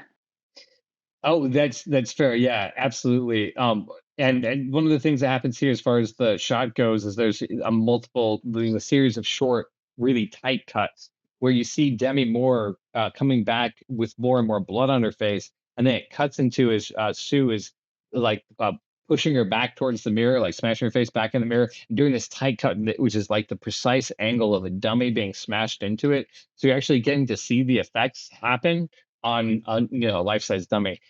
This is one of the reasons why I think the dragging of Margaret Quigley is probably a life-size dummy, um, because this is the same shot. Like this, they're smashing a dummy's face that looks exactly like Demi Moore into the mirror. But I'm pretty sure this was an original score as well. I think there was one person who worked on the music, and man, I mean, just eerie, really eerie shit throughout the whole film. Yeah, there is a lot Because of none of it original is music like, and soundscape. yeah, There's some notable eh, exceptions to that we'll talk about. for sure. No, I mean just like yeah, absolutely. This is one of them. Like the Sue waking up is one of those moments that's just like yeah, because of the music, it's even greater than it is. This Right. this fight scene has music underneath it the whole time that's accentuating the whole experience for the better. Absolutely. Right. And that was another thing I wanted to mention too was the we witnessed a super kick here. Oh yeah, actually that's the next part. So in the fight, she drags her out. She smashed her face against it, and we see the super kick, where it's basically do you think the distance is? So, dude, I mean, every bit of maybe 18 to 22 feet, she kicks Yeah, fair, she yeah. kicks this 120-year-old woman, Just which I mean, across the sure, living room. she might weigh 98 pounds, but man, what kind of physical strength do you have to do that? Holy shit. So Right. we kind of almost get this superhuman aspect off of the other self where it's like I'm better than you in every single way. I'm stronger. I'm more beautiful. I'm younger. I'm more agile. I have a better fight IQ than you. I can Right. I can just I'm better than you in every way, and nothing accentuates it more than this. We get this final shot where this is that Yeah, I mean it's because it's almost like the final shot of the actual fight it is. is Yeah, they the pause chest on the kick across balcony. the living room. Yeah, she kicks across the living room. She's wearing, as you did want to point out, the yellow coat. The So yellow coat, the yes. guy's in this trench coat, so we recognize that it's actually the death of this identity. Um, Right. so I mean, and that's what we're seeing. And then some of the most horrific gore I've seen, and really because you don't get to see it so much, um, is where Sue kicks the crap out of uh, sorry, Demi Moore, Demi Moore's character, just absolutely Okay. kicks the crap out of her, um, and continues to do that. There's a long shot where you see the body get busted open. You see where the blood's coming from. But mainly it's just close up on Margaret's face as blood's being splashed up on her. You just see her like stomping. You hear the sound effects of just like the kicking and kicking and kicking. I'm just like, dang, right? Like she's brutal. Right. Um, She is this violent, you know, she's the dragon. dragon. Yeah, she's the dragon. Right. Uh, so She's violent. She'll take what she wants by any means necessary, no matter the consequence. And we see the well, consequence she later. doesn't really think about the consequences. Yeah, because that's what happens next. So she goes to go do the show. Like nothing has happened. Like there's not a dead body up in her apartment. Um, and because it's it's a New Year's Eve show, nothing after that matters. Um, but she immediately gets hit with this like these bad vibrations or whatever as she's realizing her DNA is falling apart because she was at the point where she needed a week of regeneration and she got like maybe a few hours Right. as she went to go get the Terminator. So she's not ready to be alive, and she just killed the source of her regeneration. Um, so she gets hit with this thing, and then she goes into the bathroom, and her teeth are falling out. And not only that, but she starts pulling her teeth out. So much She so, starts pulling her teeth out, yeah. She which is she interesting. Why would she make the choice to do that? I think she knew that they were coming out anyway. I think also it's that she did it to her other self, like you are one. So the thing that happened on the one Yeah, side like is starting to leak over. That's she what. stomped herself out and then started to see the consequence of getting stomped out Yeah, yeah. because How that was she affecting her. stomped out her matrix. You know what I mean? Like she ultimately Exactly. killed the person who made her be. Yeah, That yeah. was one of the main, like the giant text. You are the matrix. Right. You are the matrix. You are one. So when she killed herself, I was like, I mean, killed herself. I mean, excuse me, killed herself indirectly. I guess I could say. Yeah, yeah. Well, she killed her other self, which is her source of life. Yeah. Right. So I only wondered how this was going to happen. So this was a super interesting way to have it depict because that's also like once again another nod to just how much this new type of body horror. It's not like this classic thing. It's like it's these like genuine phobias like of needles, death, aging, your teeth falling out. Like Yeah. and it shows very graphic images of these things. And 100%. that's Like why I feel like it's it's a a new quality type film. of horror. Well, Yeah, body horror, and especially the way um that she's exploring it is fantastic. it's a fantastic work for doing that. Her teeth fall out, which is a common phobia. In that shot, she starts smiling because she realizes that she's kind of gotten what she deserved in this. I And feel like then, the smile is morbid more than anything. Like she well, can't she's do crying anything at the but same laugh. time. Yeah, like she's got what she Right? Yeah, deserved. like she can't. Right? You like she can't do anything but laugh. Fuck. And right after that, she lets out this silent scream that is like this gurgle that it gives me high hopes for what Margaret Qualley can do as an actress as she Yeah, I mean, continues to dude. I mature. mean, and plus, what a shot! What a feat of acting that she does through this entire scene because after this, she tries to rush back out Yeah, and she's confronted by Harvey, Dennis Quaid, and the shareholders. yeah, exactly. The reason And she's this trying to is where rush we out, come back. I'm she sorry. says, is because she needs to get a better version of herself, which lays the groundwork for what's about to happen. But she's interrupted by Harvey and the shareholders, who says to her, "This is the quote that I'm sure you wanted to say." All pretty girls need to smile. Yeah, pretty girls always smile. Pretty girls Which always smile. Yeah, it's something like that. which is the thing that I'm sure every woman has heard multiple occasions and is pissed as Coralie is Right, about like, this because and this then some situation where it's like, oh, a smile would look better on you. Dude, fuck you. Come up yeah with something original. the the fact that this is the one where, like, this is what I was saying about these men in this movie, is that they're completely oblivious to the woman's pain, what she's going through. All they're trying Right. to do is just do the hookup, like treat the woman like meat. They're not respecting the fact that she's lost her teeth. And this point is Right. actually hammered home because the stockholders are distracted from this one pretty girl by chasing these other girls who have bare breasts and butts, and like are passing by with the feathers lock, and you see them just like all like a bunch of little boys just like chasing, half naked girls in a long Right. hallway shot. So And she brings it all together. right. And like it's kind of funny how we see like that diversion of attention almost immediately of every man in the frame to not the one person standing in front of them, but the 8 other people who are passing them. Right. Just because their asses are exposed and they're wearing big feathers. And that was another funny thing that I thought was, his Dennis Quaid just decides to say feathers like 5 times. I don't know if that was written in or not, but it was kind of weird, just to witness because it makes it seem like he's not infatuated with the boobies or the butts, but the feathers. Well, that's it. I mean, it's all part of the show for him, right? Like, there's extra frills. Um, but yeah, and Yeah. none of them are paying After all, attention to the woman it's who the is New Year's literally Eve falling show. apart. Yeah, yeah, Right. exactly.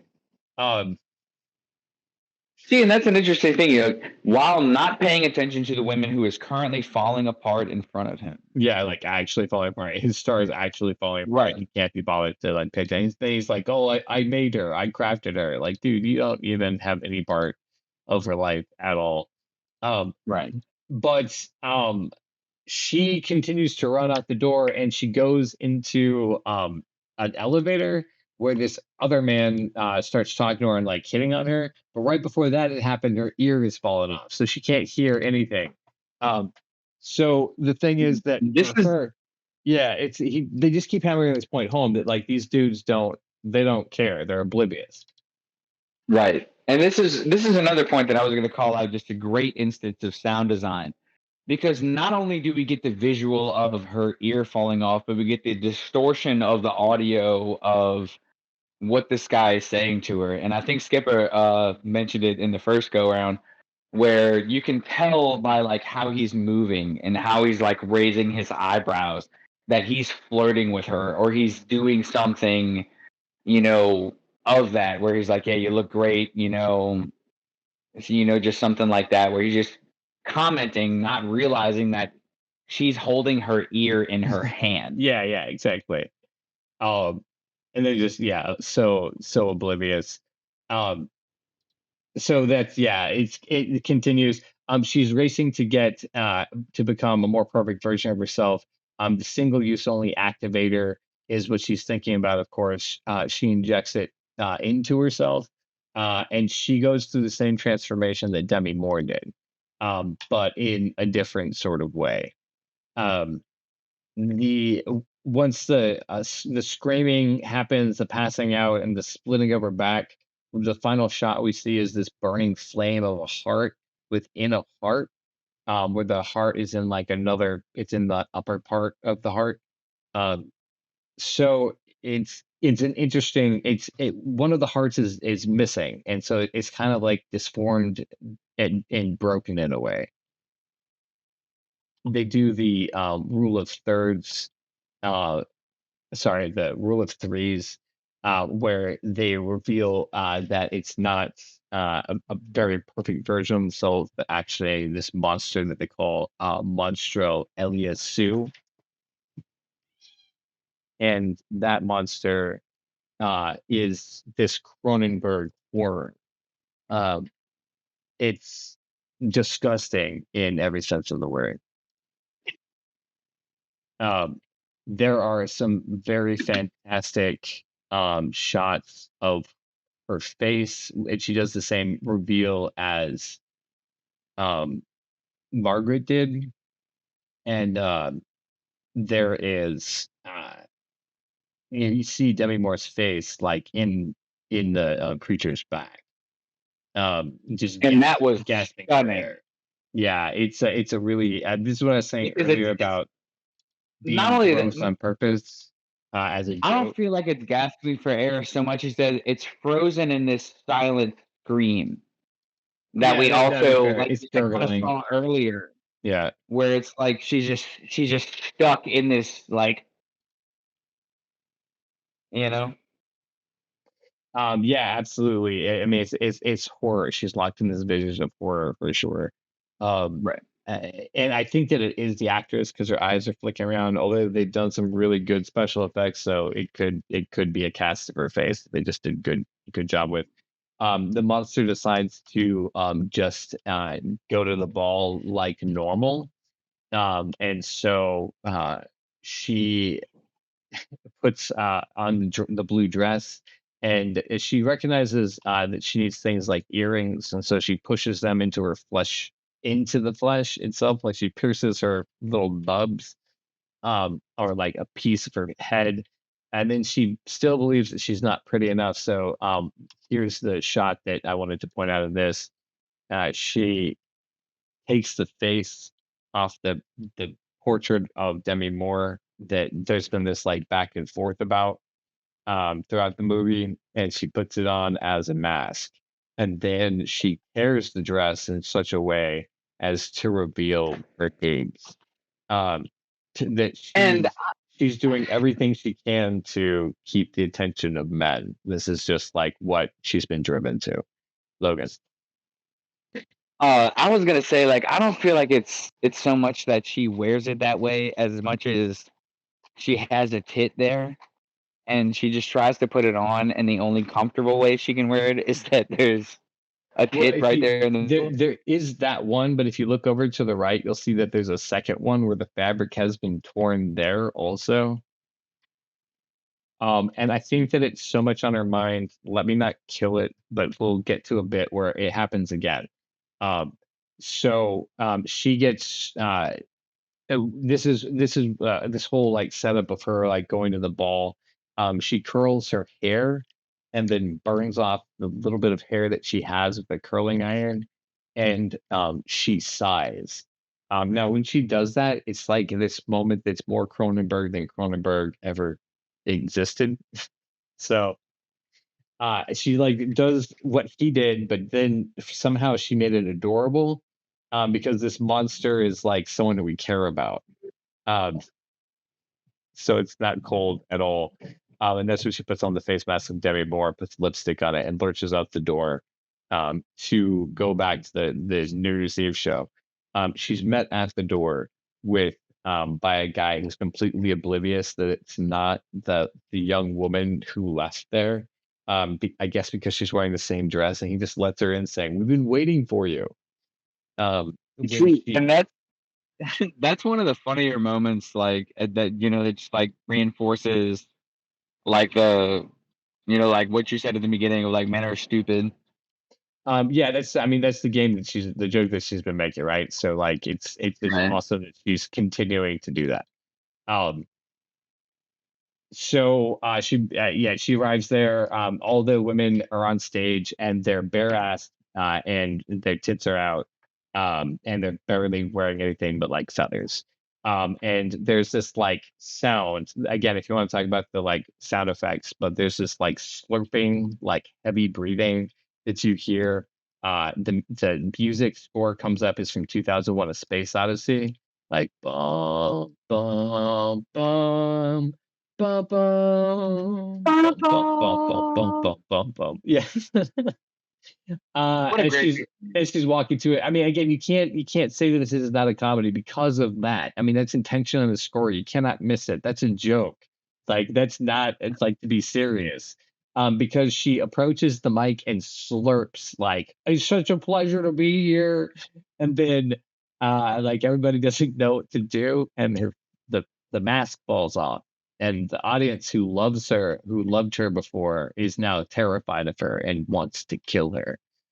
Um, Yeah, like so we hear things like, and this is also like a great like opposition to what we heard earlier in the movie, like we hear the same type of vocalizations like, "Oh my God, we love you, you're the greatest." And then now we hear things like "shoot her," shoot the monster. Shoot the monster. I'm sorry, I skipped over one thing that I do want to back up and point out because this is the thing we're talking about, how she's trying to present her boobs. When she ends the speech, everyone's horrified. But the thing that horrifies them more than anything else is it from some orifice, and it's not really clear which one it is. Yeah, it's on her face, but it's not her mouth. But she starts to like vomit up this thing, and it's just a boob on an It's umbilical. a booby. Yeah. And she just pukes up a boob, and that's what sets everybody off. Um, but again, I think it's the writer director making a joke about how in her mind all they want to see is the boobs. And so if you just give Right. them a boob, then they'll be happy. But it's like the grossest thing you've ever seen because she's like, Right. And um, you hear it too. Like I said, like yeah. once again, shout out to the sound designers because you hear like, like Like it's you hear just everything that's going on, and so gross. you can tell something graphic is about to happen, and that's I feel like for as raw as the score is, because I think that I'm pretty sure in the credits they had one person work on the original score for this movie. So like Yeah, I mean, pretty as far weird. as the sound design and the music goes, bravo. They should Yeah. win awards for that. They definitely did. I think the substance has been talked about a lot because it's won a bunch of awards. Um, yeah, I couldn't tell you what they were because I wasn't including that. I don't often pay attention to that stuff. But what happens next is the audience comes after her, and the men who loved her as Elizabeth and Sue now attack this monster, and she's even saying that I'm Elizabeth, I'm Sue, and they don't know or understand. And some guy swings an improvised weapon at her head and takes it off. Um, and then she grows a new head. Like Yeah. she's so like her And DNA part is of so unstable. right. It's like part of the consequence of using the activator twice. Yeah, so and then but like in that she like swings and her arm falls off and she starts spraying blood across the entire audience, like just everyone. The music that kicks up at this point is just like straight heavy metal drumming, where it's like, and it's just like more and more blood's being sprayed across the audience as she's like spinning like a sprinkler, and just this graphic amount of blood, so the will not stop. She's a fire hose, and she's hearing these men say these things like, "At least everything's in the right place this time. Pretty girls should always smile." And the thing that got her fired is at 50, it just stops.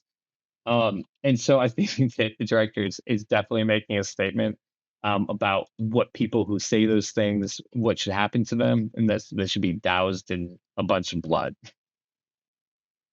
Which I think most people would agree if they understand what's going on.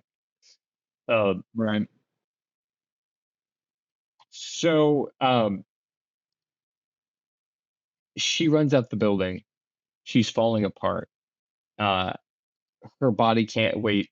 Can't Her body can't hold up her own weight, and the legs break out from under her. And there's this beautiful CG shot where the body just like splatters across the pavement. Um, Yeah, she's running, she breaks she that was another thing I thought was funny, is that she's running and then she literally breaks a leg. yeah, actually, And then that's true. oh, That was all she wanted to do was break a leg. Um, yeah. And so then she literally breaks a leg, falls, and then this giant Cronenberg organism splatters to the ground face first. Absolutely just But what splattered. but Um, but what we see as she splatters face first is Elizabeth Sparkle's face on the back. yeah, that becomes this like hamburger meat, essentially, as we described at the beginning. But still insists on crawling down the street, just trying to get as far away as it can, which is just, I mean, so funny. Her face is as she's straining, she's going Right, they're still like until she finally ends up on her star on the Hollywood Boulevard, which just the landing of this film through everything that we've gone through to come back to the same shot again, and a character transformed on a journey. You just have to, I mean, if you could just stand at an audience and slow clap for the writer director. So just to recognize, dang, you made it happen. You completed the story circle. Um, it's very satisfying. It does this. Do you mind if we flip over to the final clip of this movie? Because the closing But shot, I think, cannot be understated. Remember, we started this podcast with the getting opening shot, which tells the secrets and story of the star, the rising star and her cracked, aging stardom. And then the movie ends with this shot. So she was looking at the stars, that thing that Logan's been pointing out through this whole podcast where everybody's been applauding and saying, "We love you. This is your place. This is where you belong." That's what goes through her head as she looks up at the stars, through the palm trees, and then she melts away into a puddle of goo, the same way that Berger was left on this star, at the beginning of the movie. And that's all she's become is a little splatter. And then the light changes subtly as morning comes, and you know, uh, we know that that's Elisabeth Sparkle. We've gone through this entire journey with her. She's ended up on her star, which is completely poetic. The street sweeper is coming in again, yellow from the beautiful colors scheme that we used earlier. Because that's where the egg was. That was her coat. Yellows is that character. She's completely washed out, and she's just the age star. right, we see the cracked star, the perfectly clean but cracked star that The remains track star, of yeah, her legacy. that remains. Yeah, so that's the substance. It is a fantastic film, absolute masterpiece. I didn't intend to watch it a second time. I didn't intend to review it three times. But I think that it's just that good of a movie, that it's worth it. Um, this review it's been very unusual, but I do think the review of the substance is worth it. I hope that all people, if you enjoy movies, you'll go see it. Uh, Logan, thoughts, wrap up thoughts. Um, One thing I'll say as my mom walks up to meet me Nice. is I think this movie definitely does a good job of exploring the three themes of death, or the three types of death that everyone experiences, at least according to uh, you know, like what you hear about some things. Right. What are they? Where it's like Physical. your physical death, the last time someone speaks your name, and then the last time someone remembers you. Oh, interesting. Okay, yeah. So I think we see when the last time someone remembers her is, oh, I remember there was that weird red splatter over the star. That is interesting. Yeah. And yeah, it's true. Very talented writer director. I'm gonna seek out more of the movies. I hope that she gets much more funding in the future, so that she can do more movies. While it would be interesting to see a sequel to The Substance, I think that she could very well handle any topic very well. So No, it's like I 35 just to 3. thank you guys so much for being here, Logan, um, for reviewing this movie. Uh, for everyone who's listened so far, appreciate you being here with us. And this has been Flicking the Skip here with Logan Gifford, Skip Marazzi, and we'll see you in the future. Bye.